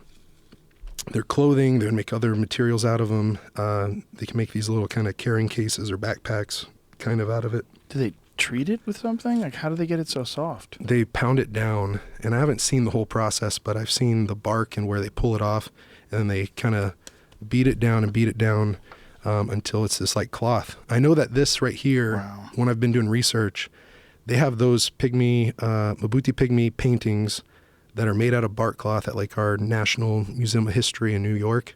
They have a few of these there, and so it's kind of cool to see. I don't know. I just was excited to bring it back to you. I think awesome, I got a picture of said painting, oh, and it's Mama Leome, and she's she's painting it for you. So that's awesome, man. Thank you. Yeah. And thank her, please. I will. That's so cool. I will. They just, when I go back, sometimes they're like, hey. Like, that's her making it there? Thank your friends. Yeah. So that one's not the same one. I actually didn't think to, or I didn't get a picture of it whenever she was painting this one, but I got a picture of her doing some other ones. That's Mama Swazi, and she's pretty great at it as well. And so they just, yeah, I mean, that's a little bowl, little leaves. This paint that you actually have there they had some leftover black paint, but sometimes on that other photo, they just use like cassava or berries and they beat it up, pound it down and make this paint out of it, but it kind of fades over time. So this one's one where, yeah, that's it right there, where they just pound up this stuff and it's part of their culture. It's what they love to do. They kind of how you saw Leo May passing down, the farming. And that video was actually Sangui over here from that handprint that you got. It's his grandson. And this is what the women pass down to their girls, is how to make this bark cloth and how to paint. So wow, it's pretty neat, their culture. Like they just do everything together. They rally around each other. They're happy together. They sing, they dance, but they also suffer together.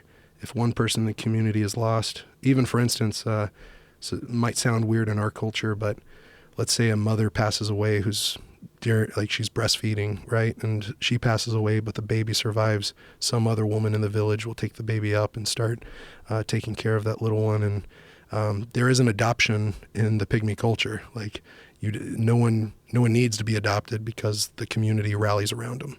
When someone's lost, they all mourn the death together, but then they rally around that family and see how they can all help and put in. So it's pretty cool. I love it. I've learned a lot from them. Well, that's how people used to be, man. Yeah. That's the original sort of tribal life of human beings. They would all raise each other. Christopher Ryan had this whole take on it in Sex at Dawn, and McKenna had a take on it as well, where they were talking about these ancient cultures. Because of these small groups of people, they were much closer. They knew everyone in the community. It was intensely important. And that there's a lot of people that think that some of the problems that we deal with today in society are because of this disassociation that we have with our neighbors.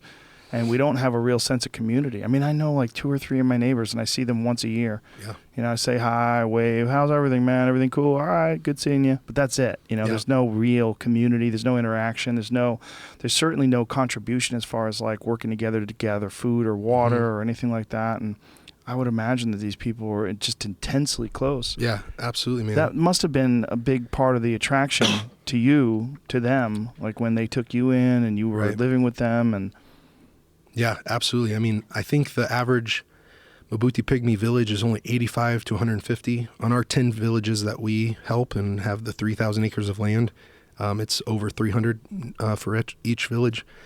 Do you know about Dunbar's number? Mm-mm.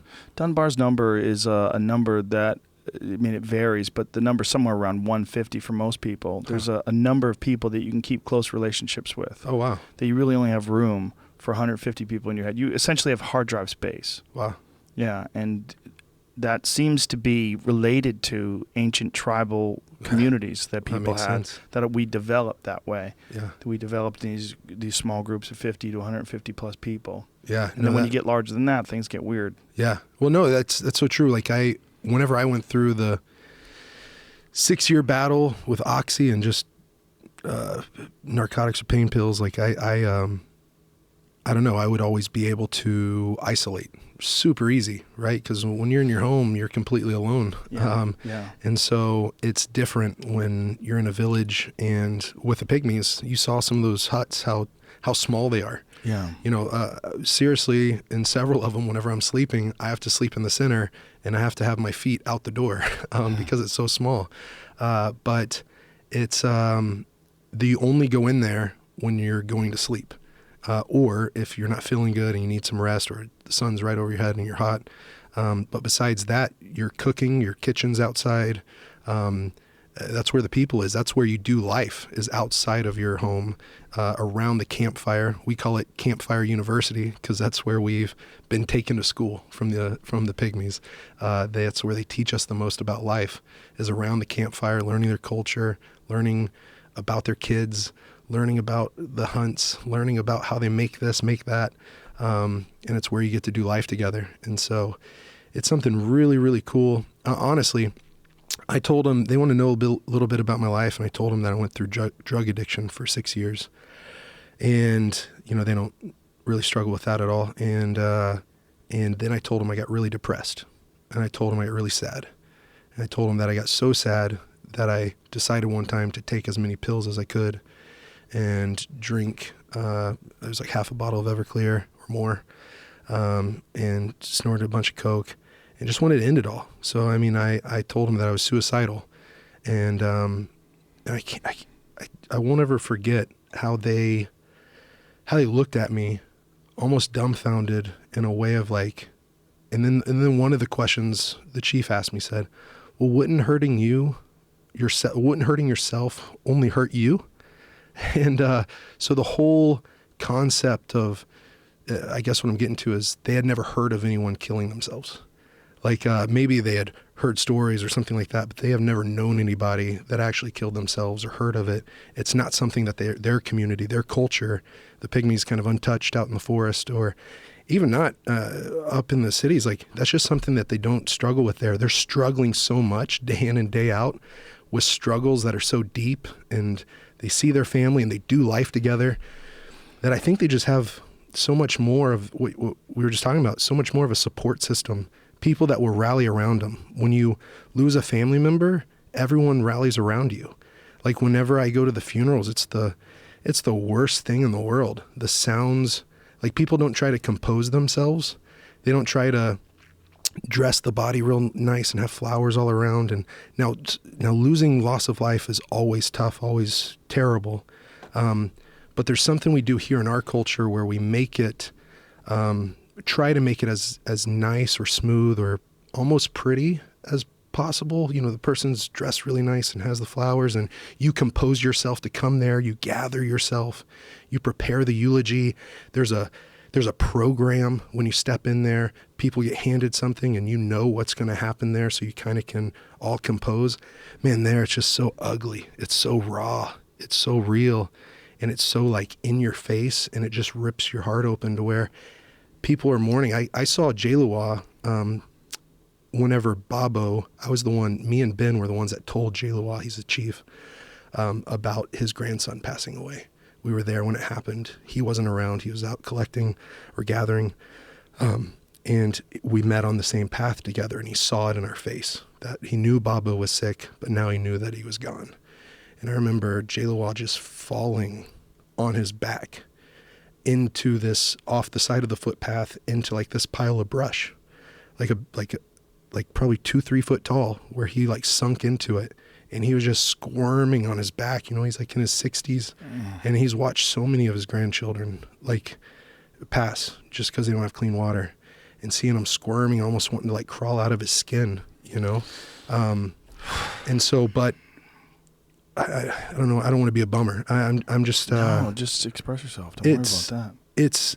But then how the whole community, all 150, 200, 300 people that were there, all mourned together. Like we shared it. Like I cried in a way that was like, you know, like right. Like wiping my tears with everybody, because everyone was mourning. Everyone was crying. It wasn't just a few people. It wasn't just his mom and his dad, his mom Macho. It wasn't just J-Lua. It was the whole village cried together.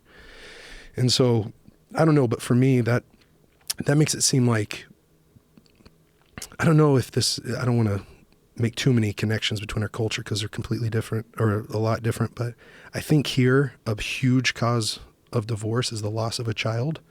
But there, it almost unites the parents, so much so whenever they lose a little one. And I don't mean to make this comparison, but it's like, I think it's because when they mourn, they truly go to the depths of the darkest place, and they're able to truly almost get it out, if that makes sense. Where when you're at the funeral, you let yourself go.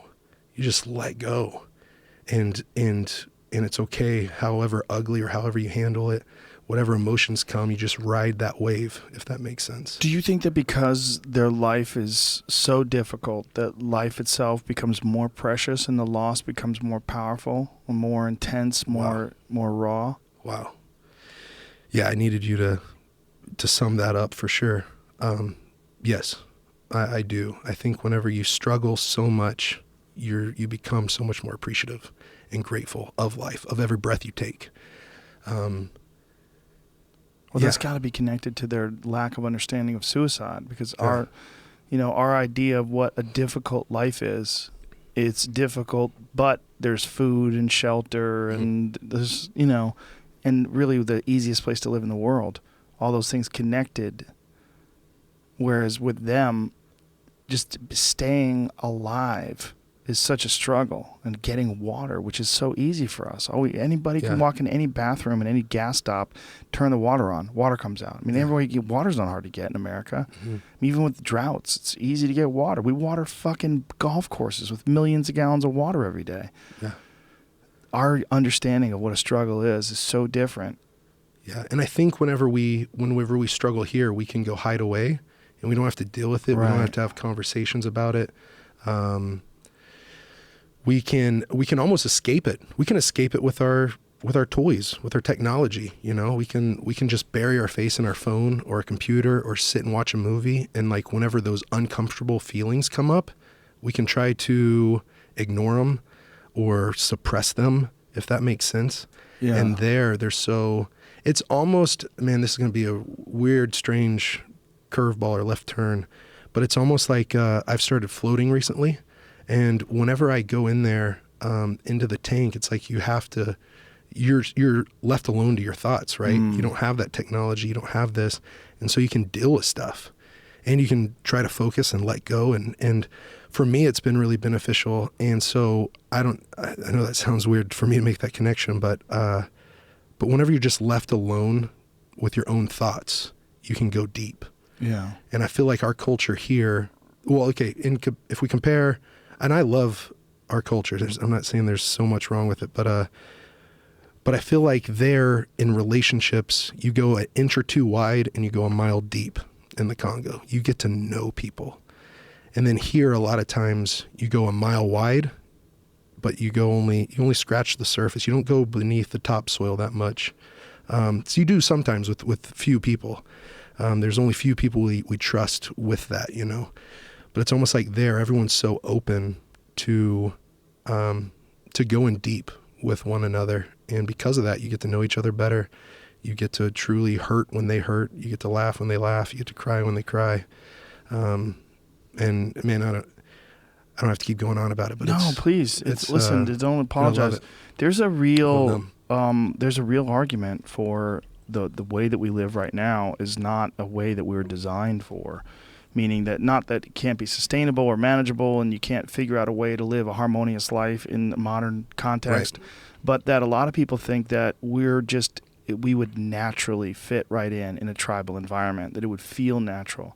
And a lot of people experience that when they go camping for long stretches of time, when they're out in the woods together, for whatever reason. They just decide to find a place and live off the land. I mean, that's why I think a lot of those shows, like those subsistence living shows, like those homesteading kind of stuff. Yeah, that's very it's very attractive to people because I think there's a longing in our DNA even where it just there's a pull to that. Man, I would love to just grow kale and raise chickens and live off the farm. I mean, there's a lot of people that feel like really, really attracted to that, and I think it's something deep in our being that we're longing for this connection to the real world. And we've done an amazing thing creating cities. It's stupendous. It's almost beyond our comprehension because we're a part of it. We're a part of it. It's normal. You get on the subway, you get in your car, you drive through the city. It seems normal. But it's so far removed from every single aspect of our history. I mean, this is so new. It's so recent. I think these people are just more in tune. I mean, it's horrible that they have to deal with these situations, like the lack of water and toilets and the diseases and all the other struggle. But man, there's a part of what they're doing and the way they're living that just seems like They're more in tune in a natural way. Yeah. Right? You would think that they would be more depressed. Right. And but like you heard Leo Mays laughing that when they asked him about the bananas, and he just got tickled. You know, he couldn't hold himself from just laughing and saying, "I can't count that much." You take someone from Beverly Hills and say, "Hey, this is what we got for you. You can grow bananas now." They're like, "Fuck you! How do I get out of here? First class only." You know? Right. Where's my iPhone? Yeah. So. It's weird, man, because essentially this life is a temporary ride for all of us involved. No one has ever got out of this thing alive. No one will. It's not going to be you. It's not going to be me. We're not going to make it. No one makes it. No one's ever made it before. No one's ever going to make it. So it's essentially like, what is the quality of your experience while you're here, and how many people are you touching? And by that life, by that definition, you've lived one of the richest lives that a person could ever live. Thank you. Do you realize that? You trip me out every time I'm around you. I feel like a piece of shit. No, I don't want anyone to feel that way at all. I don't really mean that. I'm kidding, but in a way, you're so selfless in that regard. Well, I just, okay, if I just connect it back to that, I remember little Jippy. He got about 10. He's Chief Alondo's grandson. Chief Leo May's brother is Chief Alondo, and his grandson, Jippy, had gotten paid basically 10, 12, maximum probably 14 or 15 peanuts. He worked all day long. He's a 5 or 6 year old child that worked from sun up to sundown, and that's what he got paid, was up to 15 peanuts. And so a little handful in his little hand. And he came and he sat by me, and I just kind of put my arm around him and said, "How you doing?" And he just instantly like put his hand out for me to have, and like he went like this, and he got like half for him and got half for me, and just put half of his peanuts in my hand. I'm like, you just worked all day long for that, you know, like from sun up to sundown, but they're just so incredibly generous. You know, hey, what's mine is yours, and what's yours. I mean, like, wow. It's fun to kind of sit around the fire sometimes and eat, because, I mean, it's rude in our culture and everything else, but I just enjoyed it whenever people would start eating off my plate and I'd eat off their plate, and it just kind of becomes part of it. Yeah. Or there's just a kind of a pile in the middle, or big plate, big thing, and it's like, hey, this is what we have. Let's share. Let's make sure we share everything together. Now, sorry to interrupt you, but besides the farming and besides the clean water, what other changes have you witnessed? Okay, so Jippy, which is so cool. He's like my little buddy. Getting to watch him grow up, and he's going to be chief one day. And so when we got there, they determined that like that young. Yeah. So his father had passed away, and he would have become the chief. But how do they decide who's the chief and who's not? There's not an election process or anything. Basically, there is just among the village. Whenever I forget. I need to ask Chief Alondo how he got kind of voted in or whatever. But he was just the one that showed the leadership qualities, the one that everyone followed. The one that was most respected, the one that was kind of the most knowledgeable or caring. That's a huge thing for them. Who's going to think about our interest the most, and then be strong enough to like be tough whenever he needs to be tough. And so Chief Alondo, he's got incredible leadership skills, like just a great guy. He was one of the first ones that bought into the vision for us to come in with the land, water, and food. A lot of people didn't trust us, thinking, oh, they're saying this. And they have those tools that look like they're going to drill wells, but really they might be surveying for gold or diamonds or coltan. Who knows? They're just maybe using us as a cover. But he was one that stood up in the community and was like, no, we believe them. We're going to work with them. And so from that, he's been able to go out and tell other communities what's happened in their village. And so one of the things that he's able to go do is say how water has changed everything, to where they were able to get land to secure that so we could come in and drill the wells for them. Then after that, they were able to start farming. And then you saw them going and selling it at the markets to where they can buy clothes for their kids. Well, it's not just about clothes. Little Jippy, last time I was there, getting ready to leave, he's always around. And I had just been able to be there for the weekend, and I was only being able to stay there for 3 days this trip in that village because we were going to some other places. But I always stop and see him. And so we're leaving, and I don't get to see kind of my little buddy. And I'm like, where's Jippy at? And they're like, oh, you'll see him as you go. And so we got in the truck, and we start driving out, and all of a sudden, little Jippy comes out of the schoolhouse, and he's running to us. And I got to get out and give him a hug, tell him bye. But what's so huge is he was the first Mabuti Pygmy ever in school in that region, that area that they know of. And so from kind of getting a little bit more equal rights, but then also being able to pay for themselves. There's supposed to be a government program where the Pygmies can go to school and go for free, but they're like the only ones. They're kind of like the Native Americans of Congo. They have basically zero rights, but that's one that the government has said. But normally it's not honored. And secondly, they don't go to school if they need to be spending time hunting or gathering, because no kid's going to sit in school while he's hungry. He's not going to be able to focus. Right. So for him to be able to have food to take to school is a huge thing, so that he can sit there. For them to be able to pay the school fees on their own. They didn't take that. They said, no, we don't want the government program saying we can come to school for free. We're going to pay his school fees. He's going to be chief one day. We're investing into him. Wow. And so to know that once there's some educated Mbuti Pygmies, that takes away the last excuse that I see for the government to not honor them as like true citizens of the country. They have no representation on the government level, zero. But there's over 200 tribes there. All of them have representation. But for years it was because they thought they were half man, half animal. Well, now it's because they say no one's educated. No one's ever graduated from primary school or secondary school. No one's ever graduated with a high school degree. And so until that happens, no Mbuti Pygmy they don't have representation. So we're hoping that as they get schooling, they'll be able to go to the courts and represent themselves and have more rights in their community and culture. I don't know if I've ever told you that, but a real dark part of the Pygmy history or Congolese history and what people have done to them, what we have done to them. 1902 to 1906, we had a Mbuti Pygmy from the Ituri rainforest, right where I've lived and stayed, and we put him in the zoo. Yeah. Did I say that? Yeah, we did talk about that. His name was Ota I think Binga. we talked about it on the podcast, but yeah, it's horrific. Yeah, his name was Ota Binga, and we literally fed him bananas in the monkey house at the Bronx Zoo in New York. So we threw him bananas while he lived there with the monkeys. And Jesus Christ. And a human being like that. And so, that was over 100 years ago, but it's almost like in those regions where they don't have land they don't have running water and electricity, and a lot of the education that we do here, some places are kind of stuck in this pocket that's kind of about 100 years back. And so some of that mentality still exists. So this could be the beginning steps in just completely changing their culture, educating them. That's what we're seeing. Having a chief come out and say, this is the first official ever land that Mbuti Pygmies own in our government's history. This is the first water well, clean water source ever among the Mbuti Pygmies that they've ever owned. First time they're ever farming for themselves and going to the market and selling it. That had the local radio station.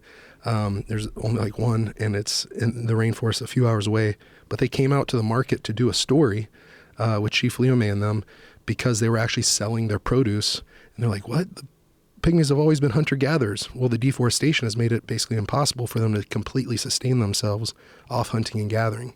Animals are scared and skittish, and they run away from the trees that when they fall sound like thunder going through the forest. So it makes it really hard to go hunt and be able to feed a whole tribe, a whole village. And so, to be able to say this is the first time they're farming and selling this, they're getting more and more.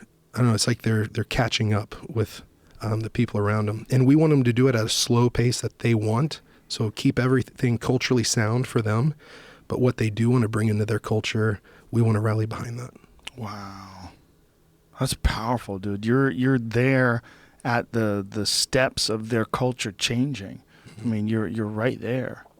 Well, it's been changing or it's been corrupted so much because of the outside influences coming in with the chainsaws, that are the mechanized ones, where they can just start cutting the trees down at such a crazy rate. Yeah, I've seen those monster machines. They're terrifying. Man, absolutely. They strip the bark off of it all in one movement, cut it down. Oh man, isn't that nuts? Some of those? It's scary. Yeah, like it's like science fiction movie stuff. Mm-hmm.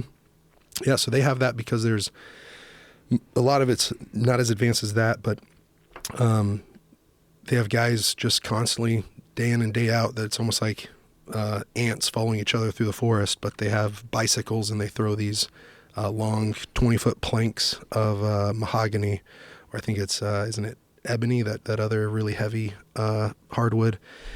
And they're just taking those out of the forest all day long, just in lines. There's a line of people going with empty bicycles, and there's a line coming back out with it full of wood. And they just start legally deforesting, putting it in the back of these 18-wheelers that normally have 2 trailers on the back of them, or 2 containers on the back, and they fill them to the top.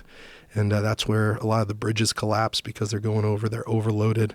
I have a picture of that. That was a wild time where we got behind this lorry that was ahead of us.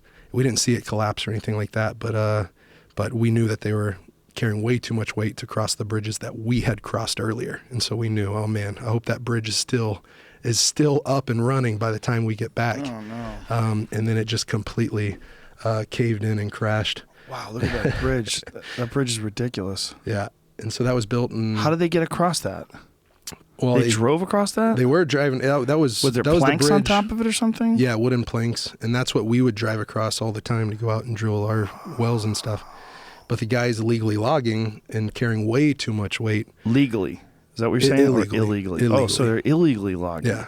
Yeah. I thought you were saying legally. No, sorry. Illegally. Oh, man. So what kind of reinforcement do they have in their laws, like the deforestation laws? Basically nothing. I mean, they say it's illegal, but everyone does it turns anyway. a blind eye because they're getting paid Massive. off in bribes. And well, there's a lot of money involved in hardwood. Oh, yeah. Especially those rare African hardwoods. Mm-hmm. And that's where the rubber boom basically started, was Congo by the Belgians. King Leopold II, he wrote there's a crazy book written about him, King Leopold's Ghost. Talks about how that was the African Holocaust, and basically that Congo had 20 million in population, but 8 to 10 million people were killed throughout the Belgians coming and colonizing the Congo. And he paraded around like he was the hero of Congo, and we're bringing infrastructure and business, and they're getting rich, and they're growing, and they're getting water and buildings, and they're advancing so much. And he would go on these public campaigns basically talking about all the good they're doing in the Congo. But basically you can see these terrible, brutal pictures of basically a father, I think, reaching out to his child's hand that's on the ground because they took a machete and cut his kid's hand off. And he's reaching out to grab it, and he doesn't have hands because they had already cut his hands off too. And so it's just been brutal there always, because that was the rubber and ivory boom. And then after that, now it's the rare hardwoods, the gold, the coltan, the uranium. Coltan, which they used to make cell phones with. Yeah, it conducts electricity at a really high rate, but it stays cool, so it doesn't overheat or blow up on you. And I think 80% of the world's coltan comes from the Congo, and basically all of it's illegal mining, ran by rebels and everything else. Yeah, that's the dirty secret about people's phones and a lot of the electronics that we use. Yeah. Yeah, but man, but it's been an incredible journey to be part of, because I couldn't have dreamed this. I wouldn't have thought it up, or didn't have it on my goals list, didn't have it on my radar as a kid. Yeah, but you're so perfect for it. That's what's so crazy. It seems like it's kind of changed you as a human being and solidified you in a lot of ways. Like the conviction that you fight with, it's not just that of a competitor. It's like a man with a not even just a goal, like a destiny. It's very strange. You know, you're doing something that's bigger than most people can even comprehend, and I feel like the weight of that is pushing you forward in this really incredible way to watch. I don't know anybody like you, man. You're the only guy I know like you. You're the only guy I know like you, my friend. So interesting, and so many awesome people that you've been able to interview and have them pour into your life, and you pour into theirs, and because of that, there's so many cool things that are happening, man. I mean, honestly, I'm just grateful to have your friendship and have this opportunity to share, because it's helped out so much us be able to do this. I'm very grateful as well. Very grateful as well. And I also feel like this, I mean, I can't even take credit for this thing. This thing made itself. Yeah, how did this I don't know. Turn into this, you know? I don't know what this thing is. This thing, I just have to show up and try not to fuck it up. That's what I try to do. I try to show up and not fuck it up. Yeah, but it's so nice. Well, you know what? The float tank center that I go to in Oklahoma, it's called Float OKC. On my second time in there, they were like, "Oh, you didn't check the box of how you heard of this," and it was like friend, family, this or that, and then Joe Rogan, because they started up because of you, and like they were talking about, hey, there's probably 20 or 30 in the country before Joe started talking about it on the podcast, and now it's just grown so much. There's hundreds of them. It's crazy. I think there's over 300. Yeah, people say, "Do you have a piece of those?" I'm like, "Nope." Yeah. No, good. Keep going. I don't want any money. Yeah. More power to them. I think it's an amazing way to change the way you look at the world and see yourself and be alone with your thoughts. And I just think it's one of the best tools for human development. Oh, that's awesome. I just think it's incredible. I was shocked when more people didn't know about it. Yeah, I had one in my house in 2002. Wow. Somewhere around there. Look at that. Yeah, 2003. It's awesome. One of the reasons why I got this house was because it had a basement. And I'm like, ooh, perfect place for a tank. I'm like, I'm looking at houses all fucked up. I'm like, do I have enough room in the backyard to shoot my bow? Yes. Is there a tank room? Yeah, I mean, that's like how I look at houses now. That's cool. So how do you, if it's okay, how do you use, I floated 8 times now, and I've finally done a 2-hour float, which was, I think, a lot more beneficial doing it a little bit longer. That's the game changer. Oh man, that was awesome. And then, but Wednesday before my fight on Friday, March 3rd, I went in and I had this intention where Neil from Float OKC was like, "Hey, why don't you, instead of just rushing in here from training or rushing in here from the office at Water 4, like come in 30 minutes early, kind of sit down, chill, close your eyes, like, set an intention, and then do it." And I came in and I had watched a documentary called Float Nation. And it was cool because it was like an hour and a half, and it showed a lot of different things, but it showed some scientific stuff of sports psychologists and basically visualization. And then I've done some more research, and there's this like place in Tulsa that has some brain doctors, doctors that are researching neuroscience and different stuff, but they're finally doing a clinical study with people with anxiety and depression. It's finally fully funded. And the guy was talking about it and was saying that basically the same exact results that anti-anxiety medicine has, the float tank can do 100% naturally, and that the studies are coming out to back it up. And so it's just really cool. But the tank, Wednesday, I basically visualized the fight exactly the way it went down on Friday.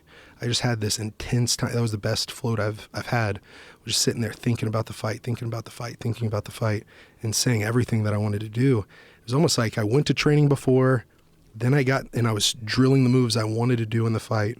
Then I went into the tank, and I right before that, so I was drilling early that morning, everything that I wanted to do in the fight, kind of visualizing before I went into the tank. Then when I came out, before I got in the tank after training, I started to watch fight film on him, see how he's moving. And then I went into the tank and I was able to just think about what he's going to do, think about what I'm going to do, how I'm going to implement it. And then it's nuts. Like the only difference was I got 2 big throws instead of 1 big throw. In the vision, I had 1 throw. And then in the fight, I had 2 big throws, but the ground and pound straight into the arm triangle, exactly what I had been envisioning. So when you say personal development, I'm like, man, I get it. Like, so how do you do it? I don't know if that makes sense. Like, I'm wanting to learn how to go deep with it and just let go and use it as a tool of personal development. Yeah, the more often you can get into it, the more you get relaxed, and the more you can sort of slip into that comfortable state of not feeling the water or feeling the air and just being in your mind, see nothing, feel nothing, released from your body. And then I'll either go in there with ideas, like maybe I'll go in there. I've gone over jiu-jitsu in there. I've gone over different martial arts techniques in there where you sort of visualize movement. But a lot of it I'll go over material, like I'll have ideas. Sometimes it fucks up my float where I have an idea that I can't let go. Like I have to set something up where I have a voice-activated recorder inside the float tank where I can talk. But part of me doesn't want to talk while I'm in there. I just want to be alone with my thoughts because I think when you talk, it'll take you out of it. But there's some ideas that I don't want to escape me because ideas are slippery, man. They you have a great idea. Like sometimes I'll have a great idea when I'm in bed and I'm like, oh, I'll remember that. I don't remember it ever. Like you fucking ever. I might remember 1 out of 10 that I think I'm going to remember. So I'm probably going to have to figure out some way to record things while I'm in the tank. But for me, it depends on what I'm trying to do. Yeah. Just trying to just be balanced, think about life, think about my behavior, think about my interaction with people. Do I have as much energy and appreciation as I should? Do I have as much gratitude as I should? I just want to optimize my thought process, and I'm definitely not claiming that I do or that I always have it right. I definitely don't. It's an ongoing process, and that's one of the realities of being a person. The idea of the perfect person, it just doesn't exist, and I think it's a bad model to strive for, and instead you should strive for doing your best whenever you can, as much as you can. And I think that reviewing your thoughts and reviewing your whole mental process is a very important part of optimization, about being your best, and just taking account and looking at it from, I think it's one of the rare moments where you're actually alone with your thoughts, where there's no influence of the body, the distractions of the body, of just even the weight of sitting down, feeling your butt on the chair, your elbows on this desk. All those things are factors, and they're being calculated by your mind. And the analogy that I always use is if you and I were having this conversation, but right next to us was a jackhammer, it would be super distracting. But that's just input. That jackhammer is just profound input. And I think that everything is input. Social cues, looking at people, sounds, feeling, touch, gravity. All those things are input that is going into the mind that your mind has to calculate. In the absence of any input, whether it's physical, touch, you feel like you're flying through space, you feel zero gravity, you don't feel the water because it's the same temperature as your skin, you're floating in it, it's total silence, total darkness. In the absence of that input, I think your brain becomes super-powered. I think it becomes supercharged, and I think you get to see things in a much clearer way. And I've seen myself at fault when I thought I was innocent. I've seen myself happy and fulfilled when I thought I was longing. It's given me a much more balanced perspective and a better way of addressing the realities of the complexities of life. Man, that's great. That's awesome. It's a powerful tool, man. And it was weird to me that around 2002, when I really started talking about it, that nobody knew what the fuck it was. I was like, how is this a weird, how am I the guy who's talking about this? How's the UFC commentator the guy who's talking about floating? I mean, it just didn't make any sense to me. Yeah. No, I don't think I mean, you had talked about it and I knew about it, but it wasn't until I got in the tank and came out of the tank for the first time that then I got it. Yeah. It was like, oh man, like this is awesome. And the physical aspects of it, the way the magnesium makes your body feel, and the looseness of the being in the zero gravity environment, what feels like zero gravity, everything gets loose. It just relaxes. The back relaxes, the arms, the knees, the neck, everything just gets loose in there, and you come out just feeling good. You want to hug people. Oh yeah, I know. That's exactly how I came out. I came out and had a smile from ear to ear. And when I came out of it, they're like, "Oh, you have that post-float glow," and I actually gave the guy a hug. I didn't even know his name, but gave him a big hug, and it was so cool, man. And it's neat. The float community seems like everyone's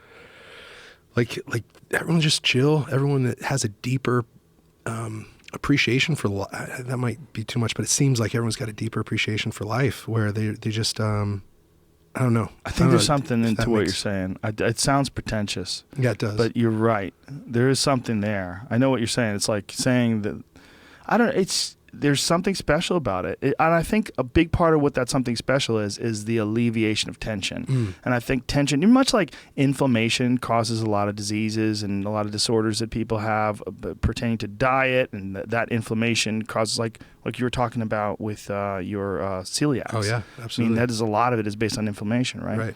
I think tension is in many ways, the physical tension is also another real boundary to comfort.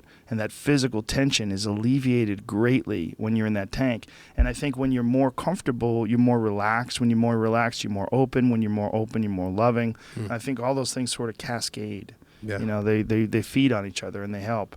And when a tense person that's like stressful, like fuck, God damn it, it's really hard to like be calm and kind. It's like you're so wound up. I think that thing removes a lot of the physical aspects of being wound up. And then on top of that, the deep meditative effects of being in that tank, especially if you go into it like you did, with a vision or a direction and a thought to work on. I think it does wonders for your thought process. Yeah, man, I'm still learning about it, because the first couple times I was just trying to just wipe my mind clean, and coming out completely stress-free, feeling completely stress-free at least, was awesome. And then going in there with an intention and with a goal, with a fight just a couple days away.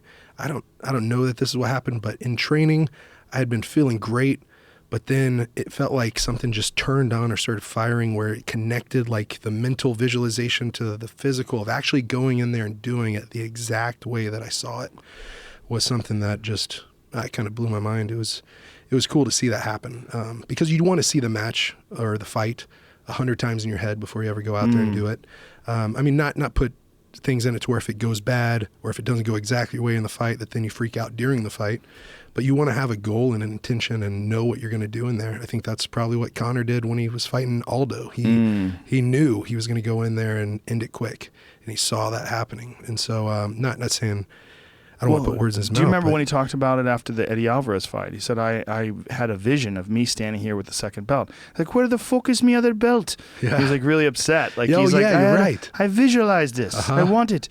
And then Tyron Woodley, of all people, they had to give his belt, right? Well, it's really cool that they did that, though. That Tyron allowed that to happen. Kudos to him. But that the visualization of a goal is very important to like solidifying this idea of what that goal is in your mind.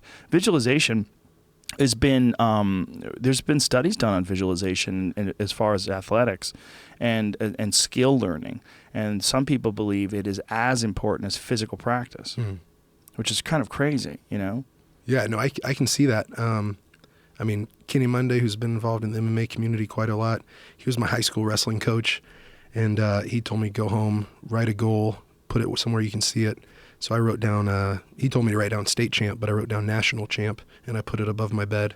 And then over, working with him, training, getting some wrestling moves, I put a step around body lock on the left, and I put a lateral drop on the right. And so my favorite wrestling move on the left and my second favorite wrestling move on the right. And when I won my first national championship, it was with the move on the left. And when I won my second, it was with the move on the right.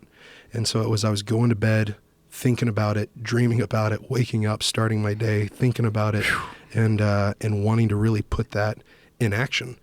And so I totally get it, and I need to be more conscious of it and dive even deeper into it, because I'm like you, I agree that, or at least I can see the point and how it's valid, that the mental focus and energy and visualizing is pretty much just as important as actually physically doing it. It's huge, and all of them together are really what it's all about. Yeah. It's no aspect. Yeah, no aspect can be ignored. I got to get out of here soon. Is there anything else you want to tell people about or wrap this up? Man, we can get to wrapping it up, but real quick, we have 2 goals going on right now where at water4.org, we're doing a World Water Day campaign. We threw up a goal to raise, it's an audacious goal to do that water tank, water tower, water kiosk system. It's going to serve 4,000 people and then create more water wells. It's a $50,000 goal, but we've already raised 35. Someone yesterday gave 25 grand to it.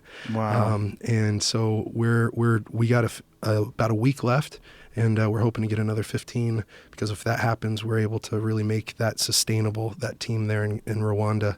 And then, I mean, So for that, people go to water4.org? Yeah, water4.org. If they go to my social media, water4.org, and then it's like campaign. It's our World Water Day campaign. I think I have it up right now on my social media, on Twitter and on Instagram. It's the link, like the website or the link in the bio.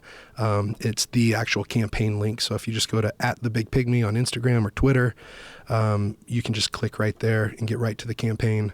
And and for people that can give one time, that's where you can give one time. And if you want, we're trying to make us sustainable here. And so if we had people that bought in and did $25 a month, over the course of a year, you give 15 people clean water for the rest of their lives. Wow. And the reason that is because we train up the locals to go out and be able to repair the wells and always be able to serve the community. And so $25 a month goes a real long way. So Brother, I appreciate you so much. I appreciate you too, man. Awesome. It's always a pleasure having you in here, and thank you very much for the gifts. And please tell your Pygmy family thank you for this. I'm gonna definitely have this framed. Absolutely, man. Thanks. Justin Wren, ladies and gentlemen. Woo-wah. See you guys soon. Bye. Hey, yo.